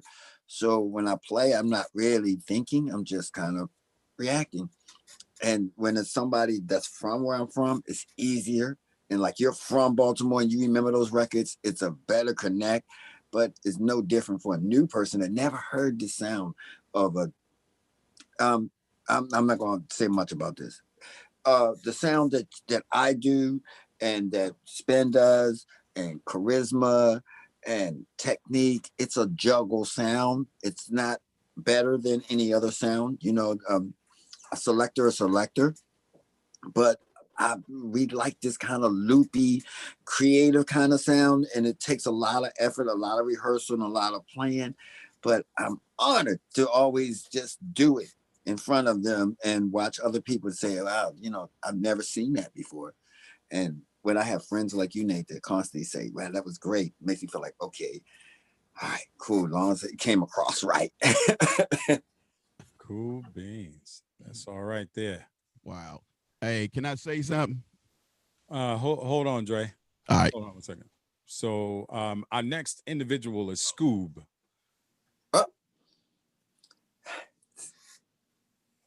Oh, there we go. Can y'all hear me? Oh, Scoob. My Hey, look. background don't work. Scoob, what's up with that? I don't know how to do it with Zoom. Well, you know how that go, Tommy. I got you. I just popped on. I saw the link. I was actually in the middle of a little bit of family time, so I couldn't get in earlier. But I said I had to come in just to say a few words. Everybody has their own connection with Tommy, their own relationship. They can reflect a certain way. But for me, my journey in DJing started in 1986. I graduated high school in 1991. And the reason that year is so important is because, well, let me just say 86, 87, everybody know about Odell's on North Avenue here in Baltimore. All right. So back in that day is when I first started hearing music, Wayne Davis and things like that. And I was a young kid at the time. So I was like, well, this energy that I can feel. I could never get in until a few years later, as far as Odell's was concerned, but you could feel the energy from outside. And then I was introduced to a club right around the corner, used to be called Godfrey's Famous Ballroom. DJ Scotty B was DJing.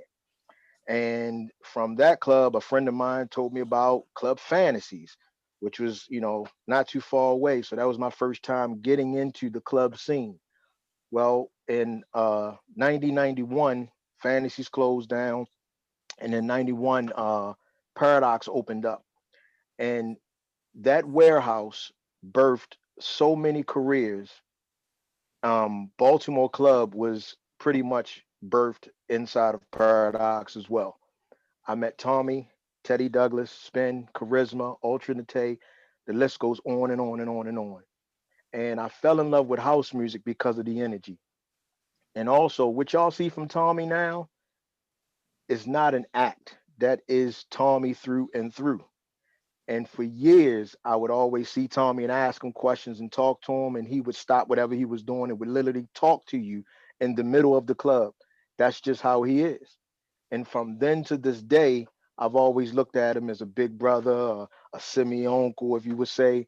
But more than other than that, is just a mentor in this game of just music and life in general. So a lot of the things that he spoke about, his story, the perseverance and things that he's overcome, a lot of those things are beneficial to me. I haven't had those same experiences, but they do play a role in my life to this day. And I just want to say, Thommy, I love you. That's why anytime you call me, I'm there for you. We do what we do. And Baltimore through and through. Uh, a lot of people call out to me for different things, and I assist where I can. Um, I also am a part of the Quantize family. It was a few years coming. I could have approached it a lot earlier, but I was always one of the ones who never really wanted to just jump on it just to say I'm a part of it. But Thommy was the one, and his exact words to me was, "Listen, I know you got stuff. It don't have to be finished. It doesn't have to be perfect. Just send it to me, and we're gonna go from there." And I did that, and that's how it all started. So from the beginning of me, knowing Thommy and just getting that confidence and him actually building me up on the artist level and production side to have enough confidence just to say, go ahead and let me hear it. Because I was always one that I never wanted anybody to hear my work until it was done. But I sent it to Thommy. Thommy heard it, and he encouraged me to continue to go. And from that point, I was able to start my own record label. So not only do I DJ, but I am primarily house music. Although I came up with the hip hop, um, I was and I am a semi pioneer of Baltimore club music. I don't go into that story too much because I'm not trying to take any credit. But a lot of the first club records that y'all know of now that are classics were started in my bedroom on a Newmark DM 1775A, which is a sampling mixer, two Technique 1210s, a Tascam '04 Porter sound, and a BBE 888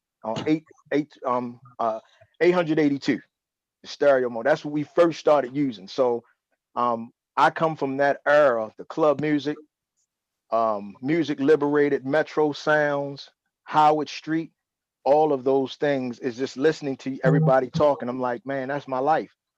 So I see a lot of people on here. I know Nate Wiggins, Showtime, Joe Storm, Tracy, OPG, everybody. I love all of y'all, and all of the DJs. I'm from Baltimore, but no matter where y'all from, um, we are all a fraternity. It should be all love, should be all support. And I have actually watched how this pandemic has changed the lives of a lot of people that I love. And sometimes it actually hurts because that was their primary breadwinner was the music. So now that it's not moving, they can't do much. But to see them still be here and share their gifts and things like that, I appreciate it. So Showtime, I want to say salute to you for sending me this Zoom link so I can jump on for a few because I definitely had to come in and pop in, if not say anything, but just to salute my man Thommy and to each and every one of y'all. So thank you for giving me a chance to have this open mic moment. Thommy, I love you. And let's keep it Oh moving. man, Shout out to you yes. too, School. Oh man, Scoob, man. What you left out is that I had to, you were cornering me in Paradox. And I was saying, stop playing, man. You ain't never sent me nothing. And he had to keep on like, I got something coming. I got something coming, like when? And eventually I just said, you know what? Yeah, right, sure. And he then one day he actually came through.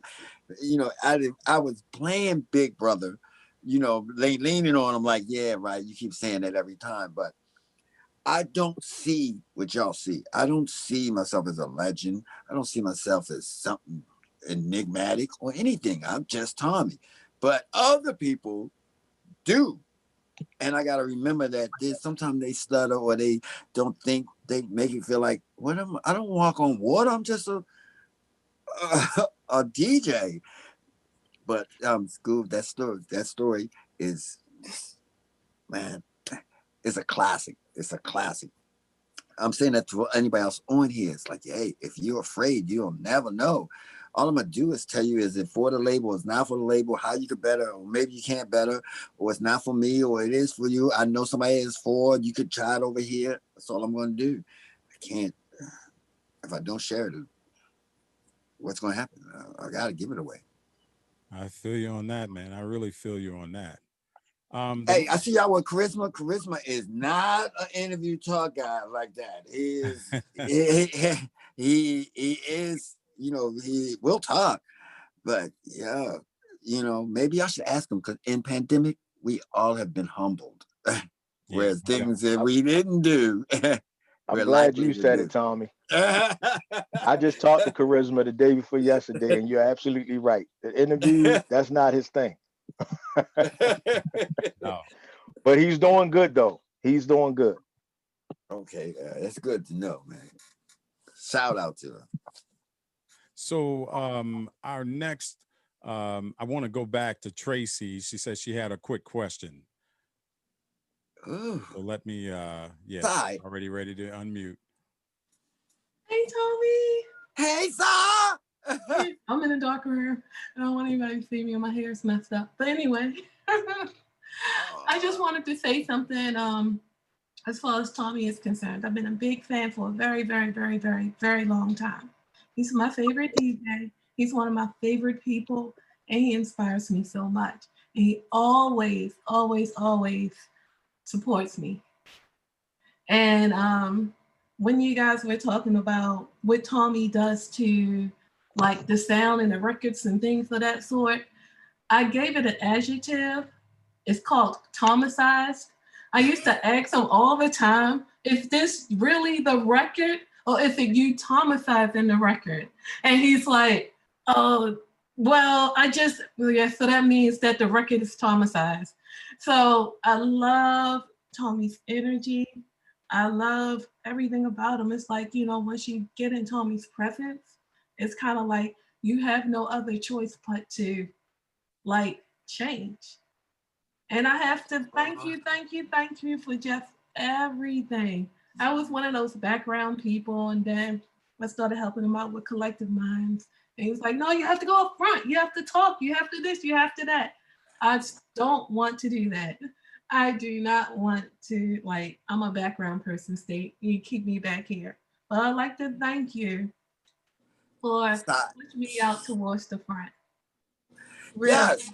Because it gave me so much confidence, and that's how I actually started going up the ladder as far as my artwork is concerned. And thank you for trusting me to do videos, for Quantize and you. That's a huge thing for me, So, I'm an artist, so that means I can go far left or I can go far right.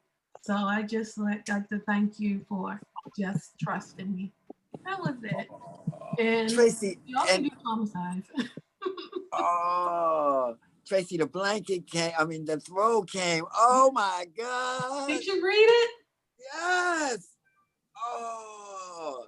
Yeah. For those that don't know, Sai is an artist, and she's so humble and so quiet. And I kept pushing her, get out front, get out. I did not want to do it. But I thank you for it, because that actually catapulted me to where I am and what I'm doing now. I thank you. Oh, you're welcome. It might look like I'm gone, but I looked at the battery, and if I don't, this call is over. All right. While we wait for Thommy to come back, just want to say on behalf of the DJ Information Group, this has been really good for you guys to come out and support. Um, he has a lot of love from everything that I'm seeing in the chat box, and a lot of people know and respect him and his craft, and where he stands and the mark he has made on the culture, on the house, Baltimore house culture, and beyond. So this is really good that this is the case, and continued support like this enables him to continue to get his message across. So we really, really appreciate Thommy. Our next person, before I go into it, but Eric, you're going to be up here shortly. I want to read something from the chat box. We had DJ Mike L, who couldn't speak if something was wrong with his mic. He did leave a question, and the question is what is the fate of Baltimore club music? And that was a question for Thommy. For me? Yes, sir. Oh, okay. A lot of people, as they got older, this happens in all genres of music. So when they were youthful, before they got married, got kids and stuff, they would spend a lot of time doing it because you go out. Unfortunately, music is an interactive thing.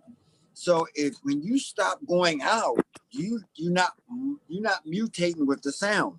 So you could do what you used to do back then when you used to do what you used to do, but if you're not participating, the sound can't morph in any at all.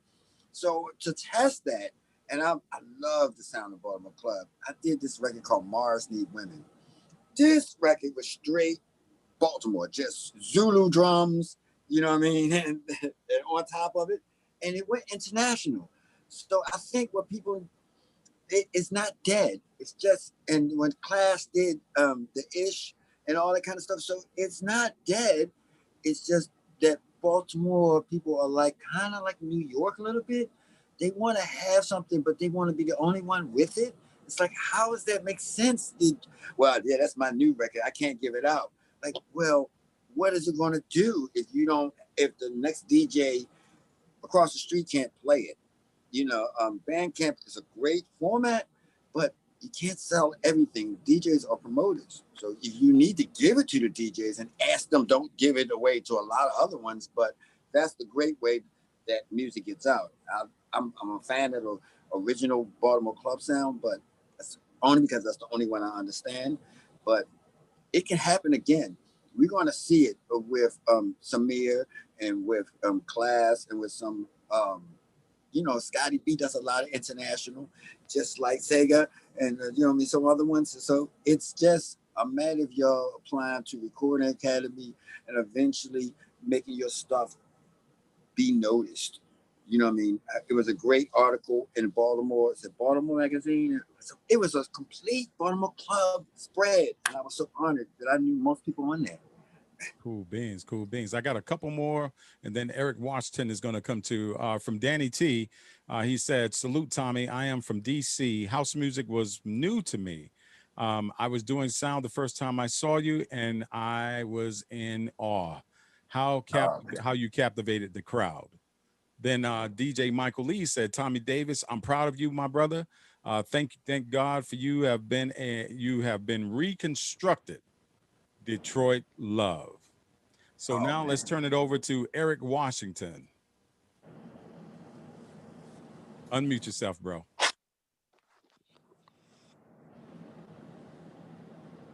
Can you hear me? Yes, we can hear you, sir. Hey, Thommy, good to see you, buddy.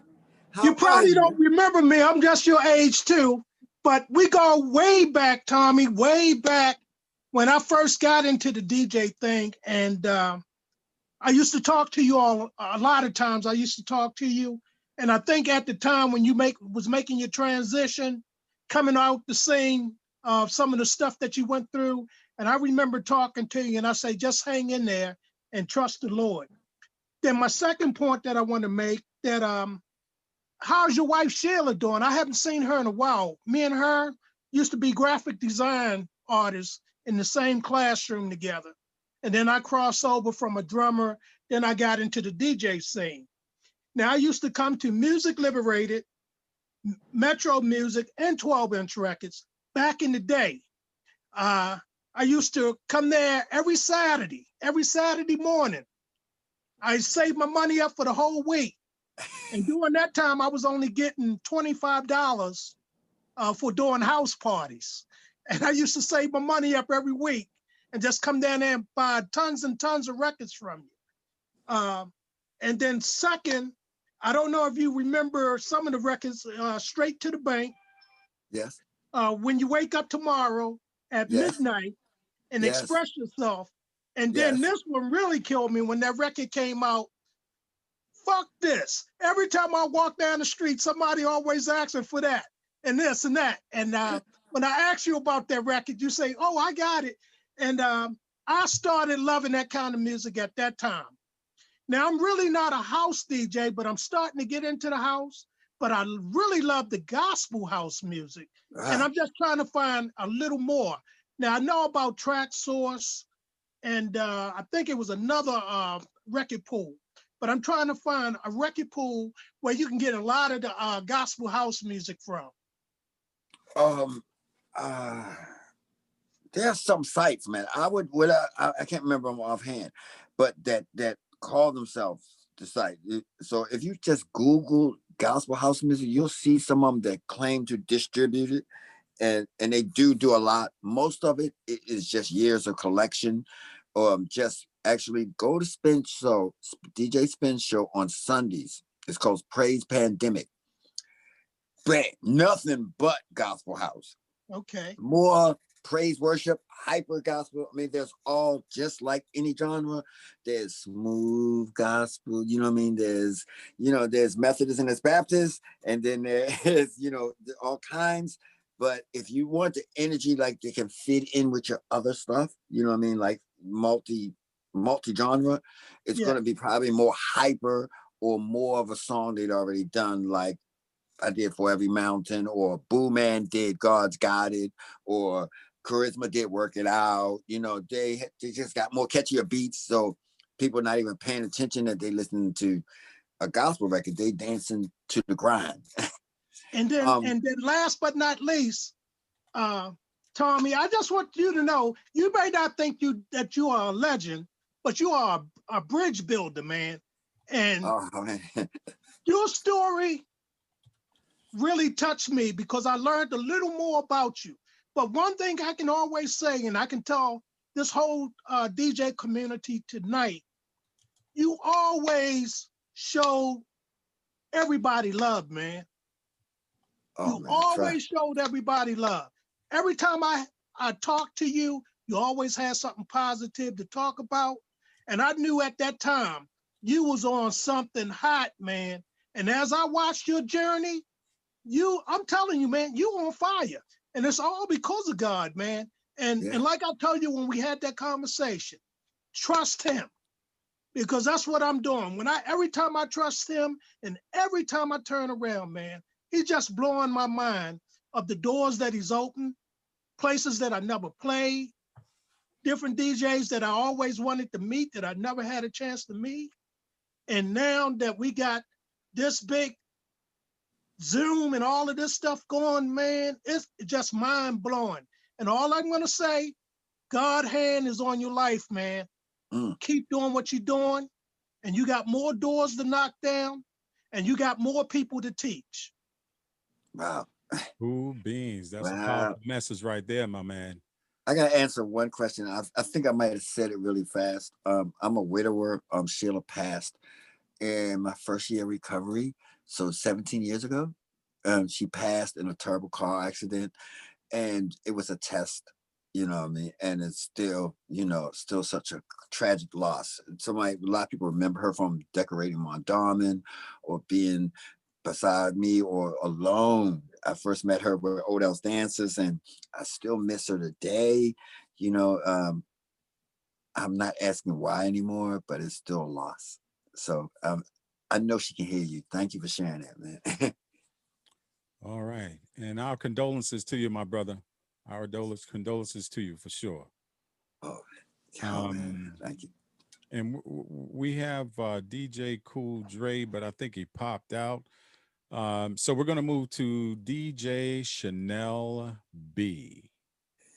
Okay. Am I live? Look, You are. Mr. Davis, how are you? Hey, Chanel. I want to tell you, when I first met you, it was probably in 2012, and I was just starting out with DJing, and DJ Jamal was like, do you know Thommy Davis? And I'm like, no, I don't. And I'm like, hi, hello, hello. And over the years, watching you make music, I love your energy. I don't know if it's like a tribe, like if we were all from Africa and we knew our tribes. You would be from the tribe with the energy, and I hear that a lot. And people, when they see me DJing, they're like, "Don't you know Tom Davis? Why don't you know Tom?" And I'm like, "Well, I do know him, but I'm very modest to be around you or to hear about you." And when people ask me questions about you, I'm like, "Well, I know him. I just don't know him." And I have people tell me all the time, "You need to work with him. You need to do this," and I'm like, I don't know where to start.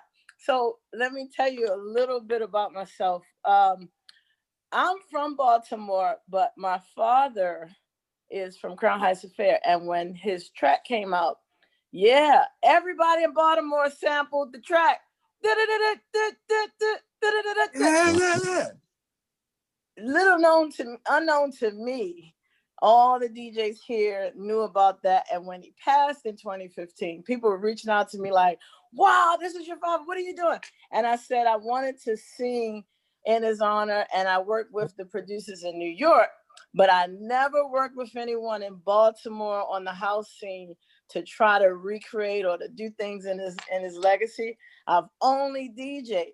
And people always tell me, you need to talk to Tom. Why haven't you sent him this song?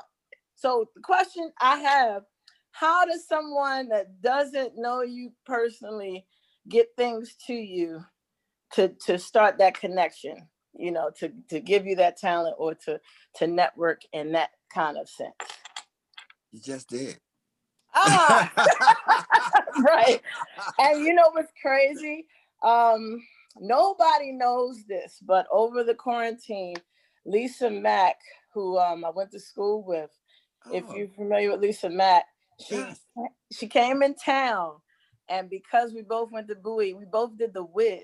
She did the Eveline song, I did on M, and our director had passed away. He always told me he always wanted us to work together. I just reached out to her on the humble, and she came over and we recorded, but nobody has heard the track we've done together.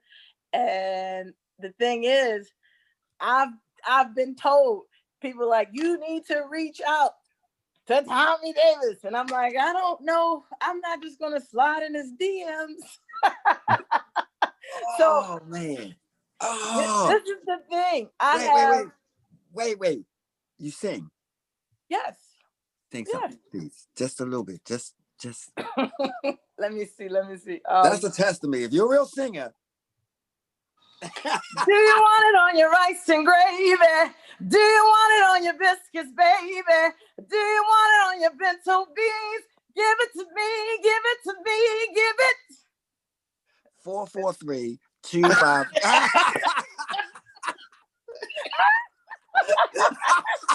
Oh, Lord. And see, this is what I mean. Like, many people tell me, like, why haven't you met him? And I'm like, I don't just want to annoy him, and I don't have the correct connection. I mean, as a DJ, I know you. Facebook, I know you, but I'm very particular about that. And I think it's because of seeing my father and a lot of people approaching him. And I'm like, if it's not done in a professional way, I wait until the opportunity is given. So, whew. You blew me away. Hey, my number one test for vocalists is when they say, well, you know, I sing, I say something. I don't care if we're in a mall, if we're at a gas station. If that person do that, I respect them utmost, because, you know, that way I know that you really are a singer. I don't care what you sound, just because you did it.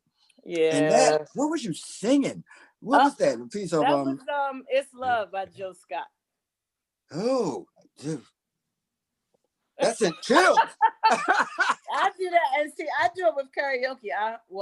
Before COVID started, I did the karaoke, and Nina's on here. She'll tell you, like, I have fun with it, and it wasn't until my father passed that I said, you know, to honor him, I'm going to do a scholarship, but I also want to do some recordings because he has a discography. I am just a DJ that just loves music. I'm like, you know what? I'm going to continue that. And that's going to be something I do. But it's weird to get started and actually enjoy it. Because I work with some of his artists. I'm like, I'm not feeling this. I'm not feeling it. So people have told me, like, I have to talk to you. Like, I think this is beautiful that I'm getting to talk to you now about that. Okay, I'm going to do the voice. You just won a contract with Puerto Rico. That was. I can't stop laughing. That's how he did me too.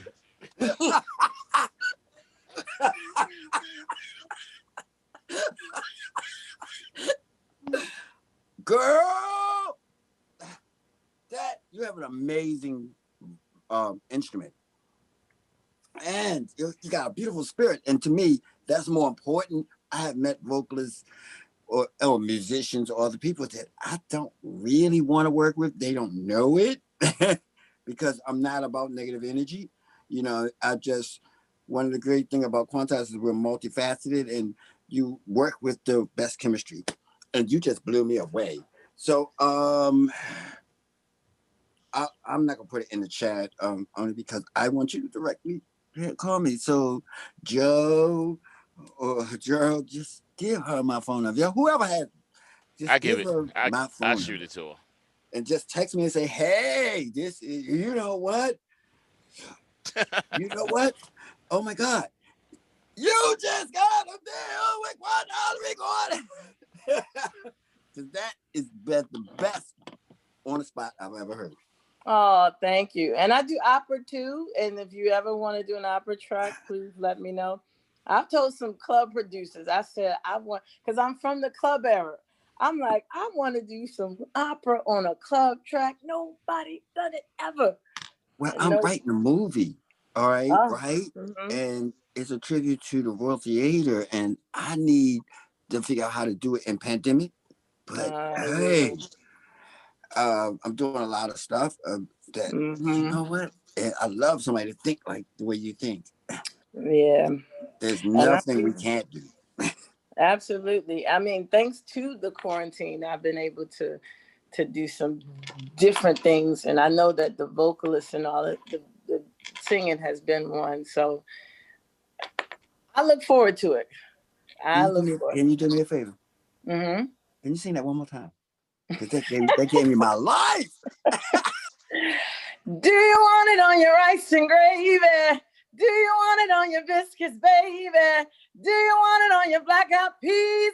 Give it to me, give it to me, give it to me, give it to me, give it. Love, love, love, love, love, love, love, love. Yes! Woo! Wait a minute, I gotta cut the strobe up.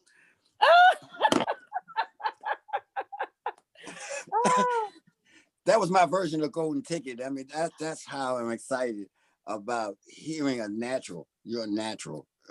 You know, a lot of people, DJs and singers, you know, even without music, you can tell when somebody it's off key. Mm-hmm. And I have to hear the music. You was definitely on key. Oh, well, thank you. I get it. Look, my dad left me with a lot of things to fill in. And it's just like, instead of mourning him, it's a lot on my to-do list now. Because when he left, people come to me and I'm like, no, I don't do that. And they're like, you should. And I'm like, you know what? God willing, I will make sure that that's on my to-do list, you know, and I'll keep the name going. And that's exactly what I want to do. Yeah. I got a whole bunch of Crown House Affair. Oh, really? Yeah, so all my Crown House Affair person. I'm like, I told you, I came from soul. So dreaming a dream and a whole bunch of. Are you kidding? Yeah, that's my dad and my uncles, Tony Rock and Skip. If they want to do any kind of, I would love if they want to do something and they could show that I wouldn't have to go through fighting publishers or too many to do it. We could replay the pieces, or I get other people to replay it. The honor to say Crown House Affair would be my honor. Well, there's only about 2 living left. I mean, they've had a lot of the members have passed, and I've watched with my own eyes, like people just leaving that I've watched grow up. And I've also heard them speak about the copyrights and things that they own and the name. There's a lot behind that. Like there's a lot behind it, but I do know that. Wait. I see you got more people, and I was supposed to be off here at 9 o'clock. You have my phone number. Okay, we'll talk later. If you could take, can you take a couple more questions, sir? Yep. I know. That's why I know me and her was going. We was going to go. Sorry. Gotcha. Well, I appreciate that. I got the next DJ on here. DJ Cool. Actually, it's Cool DJ Dre. Oh, what's up, Cool DJ Dre? Where you at, D? Where you at, Dre? Hold on a second. Go ahead. Unmute yourself. Can you hear me? Can you hear me now? Yeah. All right. Hey, what's going on, Mr. Davidson? Hey, man, listen. I was just listening to you telling the story about all the record stores that you had been in. First of all, let me fix my camera so you can see my face.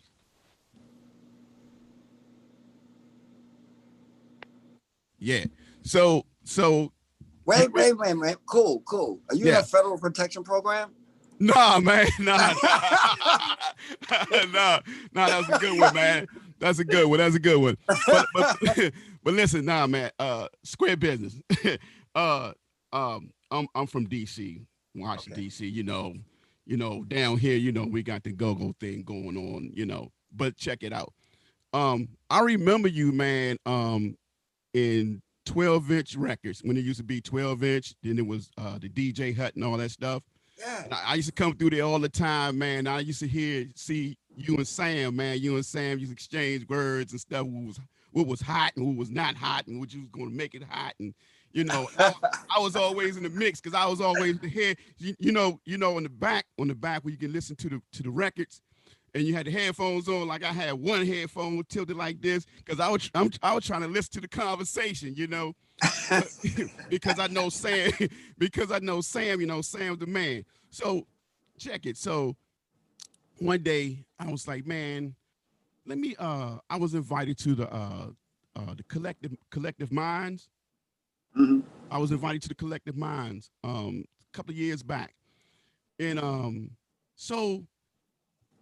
When this person came on, right, the energy of the crowd was like, it was going crazy, but I couldn't see, who was on stage. But when I actually got up, I was like, hold on, man, I remember that brother. Man, hey, look here, man, you put on a great show, man. And on top of that, you took your shirt off. You had your shirt off and everything. So when you took your shirt off, I was like, man, this brother's in 4th gear. Then he's about to light it up, man. You lit it up, man. And then from that point on, I started feeling the house music vibe. From that point on, man, I was bitten by the bug. You know what I'm saying? Now, I play all kinds of music. Old school, the R&B, the go-go, all that stuff. But the house music, man, is where it's at, man. I don't care, what nobody say, man. All this jumbo shit that they putting out here now, it don't make no sense. But a house music is a smooth groove, and it's a vibe. It's a feel-good vibe. You know what I'm saying? So every time, man, when they say, Mr. Davidson can ready to do a show, whatever is on Facebook or whatever, man, I was like, plug me in, because I'm about to get a treat. Plug me in, because I'm about to get a treat. There was a brother up there, Damon Ramsey. Man. Yeah, Damon Ramsey, DJ Meatball. I met all these guys at the Collective Mind. I didn't know these brothers, but they embraced me like, yo, man, come on, you know what I'm saying? So anything that I need, they was like, man, they was right there, man. So I just want to salute you, man, and just say, man, keep on doing what you're doing, man, because it's a good thing, man. Oh man, peace. Oh man, I remember that year too, man. Yeah. Man, you said I and only Sam had was I took my shirt off. Yeah, I when you mean, I took think I had more than that off, but but I'll explain that in another time when somebody asks that question. Yeah, man. Yeah. This brother stripped down, man, and he was getting it in, man. He had the energy, and the people were just vibing with it. Yeah, it's my hometown. They kind of seen me over the years, so I'm really very body positive. I take care of myself, and I think us black men need to see ourselves as beautiful, not as an accessory to beautiful women. Right. It's hard to keep up, but it's there. Thank you for that, man. All right, no problem, man. No problem. All right. I remember that year. I got up, and at the end, this is how I knew that God was really behind all of this. I get off the stage. Now I'm wearing nothing but, I think, a diamond spandex cup over top with diamonds over top of it. And there's a line of people standing there saying, I just want to say hello, and a fan base where I'm actually seeing the DJ be a celebrity. But I'm thinking that it was the adults. No, they had the little kids that was hiding behind their legs saying, I want to meet him. I mean, I was shocked. I said, you know what? This is passing it on. Yeah, you know, I was because there, brother. Kids is going to grow up and they're going to take this baton and they're going to see individualism. They're going to see creativity. They're not going to be biased. Right. You know what I mean? Right, they're going to, wow. Right. I was there, man. It was something. Oh, man, thanks for saying. Well, this is awesome. We have a couple.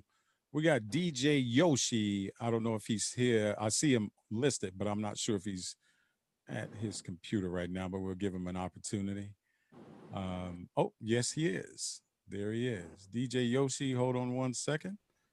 There you go. Unmute yourself, sir. Hey, how you doing? Salute to you. Hey, what's up, Yoshi? I'm good, brother. I hear a lot of good things about you. Just keep up the good work. And I heard you say you wrote a book. 7 of them. You wrote 7 of them. All right. Well, I can't read all 7 right from the jump. Can I get the first 2 and then I just follow from there? I never published. I just don't have. I can't figure out how. What happened is that I'm in music 24/7. So in between studio sessions is long setups or on airplane rides. So I needed something to keep my brain something else, and I just started writing. And it turned to one book to another book to another book. If there's somebody out there that's in the publishing or editing and stuff, I need to just go ahead and do it instead of leaving it as a will to somebody to pick up. It's all fiction. So I dig that. I'll ask around because I know some people that that got books published and stuff like that. So I'll just get in contact with them. I know Square Not a Number has your information. Once I get the information, I'll definitely pass it on to you, bro. Wow. Because you probably got a lot of information in them books that not like that. It's all fiction. It's all from murder mysteries to thrillers. I dig it. I dig it. So I'll definitely put that in. I get a person to call that I know and see what she say to me. Wow. See, this is God. God is amazing. I mean, just when I think I got it, and you know what? And this is actually how most things start. It starts from this little simple conversation that we have now. I am not underestimating it at all. You might be the guy that God's been setting me up to meet. Hey, nice to meet you. You too, sir. And salute once again. Thommy, can y'all hear me? Thommy. Yes, yeah. But you know how the stars line up and God is always good? Yes. The guy that's interviewing you, he can help you with your books. Square and I can help you with your books. I don't know where to begin. I will talk about that offline, Tommy. I don't know where to begin. I mean, these are huge books. Yeah, you know what? We'll definitely talk about that for sure. I'll help you with anything that you want, but I wanted to make sure we got to this last DJ before I shared something pertaining to what I've been listening to the whole night, sir. Okay. But we got DJ Swerve on here. Swerve. Out of the BX. Hey man, thanks for everybody that's waiting. I didn't expect this to be that long. I mean, yeah. I'm honored, and I wouldn't cut it off any shorter than it is. I was going to say he didn't pop up, but let me see. Swerve. All right, go ahead and unmute yourself, sir. You can do it now. Yeah, what's going on? I don't really have a question. I was just getting in from work, so I'm trying to get myself together and get a little dinner. But salute to you. Glad that you up here, and glad to hear your story. You know what I'm saying? I'm from the Bronx. I'm from the BX. I'm from New York City. You know what I mean? Okay. Yes, sir. But salute to you, man. Salute to Oh, you, King. All right. Peace and love. Oh man, appreciate that, man. So, sir, let me tell you like this. As you see, you have so many people that truly love and respect you. They respect your art, they respect your craft. And as I mentioned before, you definitely are an inspiration. And as you mentioned just now about writing books, the thing that came to me is, of course, especially I was on the path of like Yoshi, where we get these because of the story, the way you speak about your life. I think it's really, if you have not done it yet, sir, I think it's time for you to write your own autobiography, man, because your book, your story is powerful, and it is a true testimony. And when you have something that's like that, that is a true testimony, it is guaranteed to be released, and it is guaranteed to be received. And when you're able to put out a message like that, a powerful message that someone can receive, that equates to help. And when you are able to help someone, that leads to impact, and that impact then spreads out to a message that can change the mindset of so many, which means that then you have, in so many words, just spread this message across a culture of people who really needed it. And then this thing comes out of it called growth. So just think about it. You're planting a seed. You have planted a seed. You've put it in the dirt. You've planted the seed.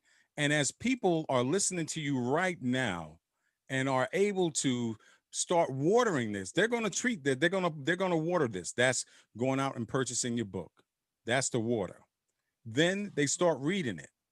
And as they read it, the plant starts to grow. So, sir, you've done it. And I salute you for that. And I know on behalf of the DJ Information Group, sir, we just believe in you and believe in the story and the impact and the power that you have put out here and what you possess. So don't sell yourself short. Make sure that I would really say, do that autobiography and get it out there. And then as it relates to ways to get your products out there and getting it published or whatever, I can definitely assist you with that. And just like Yoshi said, and I truly am one that believe that God puts you in places for specific reasons. He puts people in your way for specific reasons. He makes paths cross for a specific reason. And you have blessed us with all of, you've talked about your art. You've talked about everything. You've shared intimate details about your life. And through that, we still were able to get the power and the positivity that came out of it, because when you fell, you got up and you did not stop. You got up and you kept going. That's that that's that Olympic runner. You're still running that race and you're keeping that race and you got your eye on the prize, sir. So we thank you. We thank you. We thank you. Yes. Man. Pastor Square, let me say this. Man, it's about a victory. And everybody, when I was coming up and when I always wanted to have a hero. So I'm trying to be that, because you never know who's watching you. You know what I mean? So I try to always be the best, not just on the outside, on the inside, because without that, then there is no hope. And, this, like this, I mean, this wasn't on my schedule. You asked me to do it. I said, sure, man. It's the only way that I can say, hey, I am here. I have a footprint. You guys are the footprint. The words, what y'all saying to me, what we do together, what the music is and what the culture is. It may not make BET. It may not be a movie that you want to watch. Oh, wait a minute. I meant to tell y'all, there is a documentary coming on about my life in music and house in Baltimore. And Morgan is doing it. So it should been working on for 2 years. The pandemic kind of messed it up a little bit. And it's kind of embarrassing for me to talk about it because it's 2 years worth of work. And like I mentioned earlier, I can't remember everything, man. If you've been around the world a couple times and it's thousands and thousands of people and you just keep seeing faces, then I hate to let people see that I don't remember them all. I mean, I just can't. So one of my favorite things to do when I go out is to listen to people tell me the stories of how we met. And they are surprised that I don't remember most of them. The marijuana, smoking and stuff kind of mess your memory up a little bit. So I can remember some things, prolific things, either very, very horrible or very, very good. But in the middle, there's a lot of lost memories. So that's why I'm kind of anti-drugs, and whether it's marijuana and stuff like this, because I am a testimony that I got stories I'll never remember. But friends just retell them to me. You remember when you did this? I'm like, no, I don't. But tell me more. Right. You're putting the pieces of the puzzle together. But right. I also believe in two things. Like you said, you've been working on this for 2 years and you feel embarrassed. You should not feel embarrassed. And I'll say this, and the reason behind that is because that just gives that more time to marinate. It gives it more time to marinate so that from that you can build off of that, because there's little bits and pieces that you can continue to add into that and build off of that even more.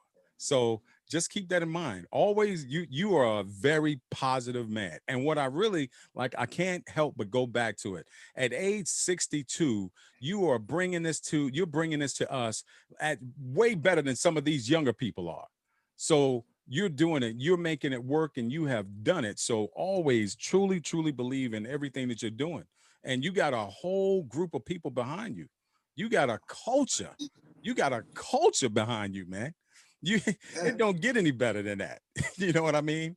So with everything that you're doing and everything that you pursue, all of your endeavors and the walks, the everything, we know that something's going to come out and it's going to be great coming from Thommy Davis. So we look forward to it. We look forward to it. I'm looking forward to it. I will definitely stay in touch with you. The DJ information group, like I say, you've come here, and like you say, we weren't even on your schedule. You didn't have this on your schedule, but like I say again, the paths crossed. The paths crossed. That's the key there. The paths crossed. The right people ask the right questions, and here we're having the right conversation. So all of that lines up right there. And That's then what I was just saying to Cool. I was just saying that to Cool. I was like, Yeah. dude, you might think this is nothing, but actually this one conversation is a seed. That's right. That's right. And you have dropped the biggest seed ever. And through that seed, I know so many people there's going to be tons of growth out of it. So we thank you for that. And then as far as everything else, I just want to say you've come to the DJ Information Group. You've shown us some love. You've shared intimate details about yourself and everything. Guess what? You're family. So you can't get rid of us now. So you're a part of us. We're a part of you. So we appreciate you. We definitely want to stay connected with you. And if there's anything that we can do to assist, we definitely want to be able to do that. And of course, you've been in here, you've popped in before. And so we want you to continue to do that. And you could come in, if it turns out you have stuff that you want us to listen to, you don't want anybody else to hear right now, just so you got multiple ears. You have us here to help you. Also, if you wanted to come in and give a lecture, or any of that, we are down for that. We want to be here and we want to listen to you and continue to learn from you. So we appreciate you. Oh man, I appreciate y'all. Actually, I've done many since the album. I mean, just all around the world. But in this conversation, I gotta tell y'all, it just felt like the spirit was telling me what to say. You know what I mean? And I didn't think about it. Nothing was rehearsed or I said to someone else. It's just that moment. And that's the God in me. And I mean, praise God for it. But I think everyone needs to find their higher power. And maybe their higher power is not God. Maybe you see it as something else or whatever. But that plug-in for me just makes me want to go out and love unconditionally and do things and to actually go to the people that's the hardest to love and love them anyway. Yes, sir. Yes, sir. Especially in this days and time, love should be in all capital letters at all time. Yes, so, sir. yes, indeed. So, sir, all I can say is this has been truly an honor. Truly an honor to meet you and to talk to you. And I did my research on you and I was just, just sitting back and going, wow, okay. And I just kept, checking off. And I was like, wow. And then when you started talking about the different things, you connected all the dots to where I didn't have to ask all the questions because you answered the questions for us. So that was just beautiful in itself. And just knowing that we know you better and we know who you are. We don't leave here going, okay, who is this guy? We know who you are. And we know that one thing is attached to you over your head. One thing that's attached to you besides legendary is the fact that you are real. You're real. You're like you say, you are an open book, and that's very much appreciative, because we feel like we really know you. And that gives you a big salute as well. So I know we have been up on 3 hours and we've taken 3 hours of your time. But I know it's been one of those things where we get to enjoying each other. And that's just what it is, and you, like I say, you've planted this big seed, and we're going to water this seed because as you are working, I'm going to speak it into existence for you, sir. As you are working on your autobiography, as you are working on your story to inspire others, we will look for that and we will do what we can. I will do what I can to help you and assist you when it comes time for publishing or whatever it may be. Just turn you on to the right people so that you can get your editing and all that kind of stuff. I'll do whatever I can to help you with that. But I know your story will be powerful. Thank y'all all, and those people that because I'm not flashing back at it, and I know I would have formally liked to actually just let everyone say something, just say who they were. So because I have a terrible facial recognition, as I mentioned, so sometimes that little thing is a little extra thing of 1 or 4 or 5 times before I say, okay, I remember you. They might have to keep saying, hey, just remember me, you was on this show, and like, no. But well, you know what the good thing about that is? What? This is a recording that we can share with you personally. Okay, that way. So there you go. Y'all hot tech. I mean, y'all got soundboards, mics. Yeah, I got this. My mics are like, whoa. You'll have an really audio. You'll have man. an audio version as well as an audio and video version. So we'll make sure you get a copy of that as well.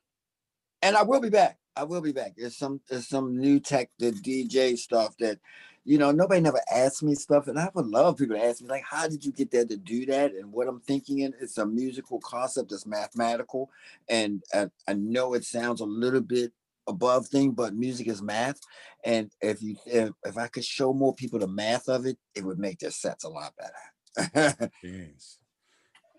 So, do you have anything else, or are we ready to just close out? And is there any other words? Because the last question I usually ask, Yes. um, is what homework do you have for us? Oh, okay. Homework. Well, I'm not assuming that everyone in here is a DJ, right? They're not, At because least I put it on I'd my say at social least networks. 95% of us are, if not everyone here Wow. right now. Oh, okay. Um, let me say this to make sure that people don't get it twisted. I started off as a DJ, meaning that playing everything because you get paid for a gig. So I played hip hop, I played all that, played whatever the person asked. It wasn't until I was more than 20 years in the business that I realized I could specialize in just one and just say I want to stay just in this genre. So I'm not suggesting that anyone in multi genres do that because it's a broke way to do something when you could just meet the demand and get paid. There's a business part of it and there's a hobby part of it. And the people that's the business part of it, I envy and I salute y'all for what y'all doing because y'all are taking it, reaching way more people than I could ever reach. Um, the homework is for the non-househead people. Um, when you go somewhere and you listen to the last five house records that somebody's playing, just go get those records. Just go get those five records. Thinking about your body, I heard you say hey hey or whatever, and that at the end of your set could introduce you to house, not as trying to be me or a house head, just to actually incorporate it. Because for you to even talk to me about it means that you realize that it's no different than anything else. So those five records are always the same five records. You go anywhere, wedding receptions, and this you don't have to play a whole bunch of house. Just like you don't have to play all reggae, you don't have to play all trap, you don't have to play all classics or R&B. So I heard some people say that, they don't know anything about house, but they really do. They know Follow Me. They know Brighter Days. They know, they know these records. You're not any less than any person else that plays only house. So the homework it's going to sound weird. Y'all ready for this? Yeah. I don't like the term house. You know why? Because it just lumps a whole bunch all together. There's no such thing as house. I got some ska records that, if you ask me, it's house, but they call it ska. Or I got some EDM records that they say that's not house, that's EDM. So the homework is to listen to what your description of house is, and you'll find out that it's different for every person you ask. So gospel house, they say this is house or this is gospel. It's not Afro house. This is Afro. This is not house. This is Afro. It's like, so just pay attention to what you call it house, and then pay attention to how many Cardi B's and other people are actually doing the same thing. And you'll see there is no house. It's just dance music. Got you, sir. Got you, sir. Well, on that note, I will say, ladies and gentlemen, brothers and sisters, you have heard from this man of God who is a legend in the game, and he is a teacher. He has been able to just shed some real knowledge with us, inspire us through his own story, through his art, through everything that's connected to him. Get people started on the roads of where they are now. Just as in DJ Sega said, he would not be who he is had he not. There was not a Tommy Davis, and I'm drawing a blank on the other, but Just think about that. Had it not been for you, sir, there would be not be these DJs out there. But they're all here because you planted that seed. And you see, they grew. They're the plants. They're the plants that grew from the seed that you did. So we thank you for that. We thank you for that. We thank you for that. And salute to you. Man, Most thank definitely. y'all. Oh, thank all of y'all. And I mean, I will make sure that you get the recording and everything, so that you'll have that for your review. wow. Can I share it? Of course, you can do whatever you want with it. Because you know, I need to share with the documentary people and stuff. You know, when I watch Unplugged, these things are important because it shows the other side besides the glamour. You know what I mean? It shows the stuff that maybe people don't know. They don't know about. Flash, unmute yourself. Unmute yourself. Yes. Flash, I think Flash was saying something. I'm I sorry. wasn't saying that. I was just moving the mic. That's all. Oh, okay. Gotcha. So I'm gonna stop the recording now, sir. Feel free to continue to hang out though, but this has just been really great now. And like I say, on behalf of the DJ Information Group, I know Joe Storm played a big part. Mr. Showtime played a big part, and I-95, I think. But let me tell you, it has truly been great. And myself, I learned a lot tonight. I learned a lot tonight. And I thank you for that, because one of the things that I do every day when I wake up in the morning and I put my feet on the floor, after I say, thank you, Lord, for another day, I always say, I'm looking to learn something new today. And you have helped me achieve that. Every day I do that. And you have helped me achieve that. So I salute you again. And I thank you again 3 times. So thank you. Thank you. Thank you. All right. Have a good night. All right. I'm going to eat. Yo.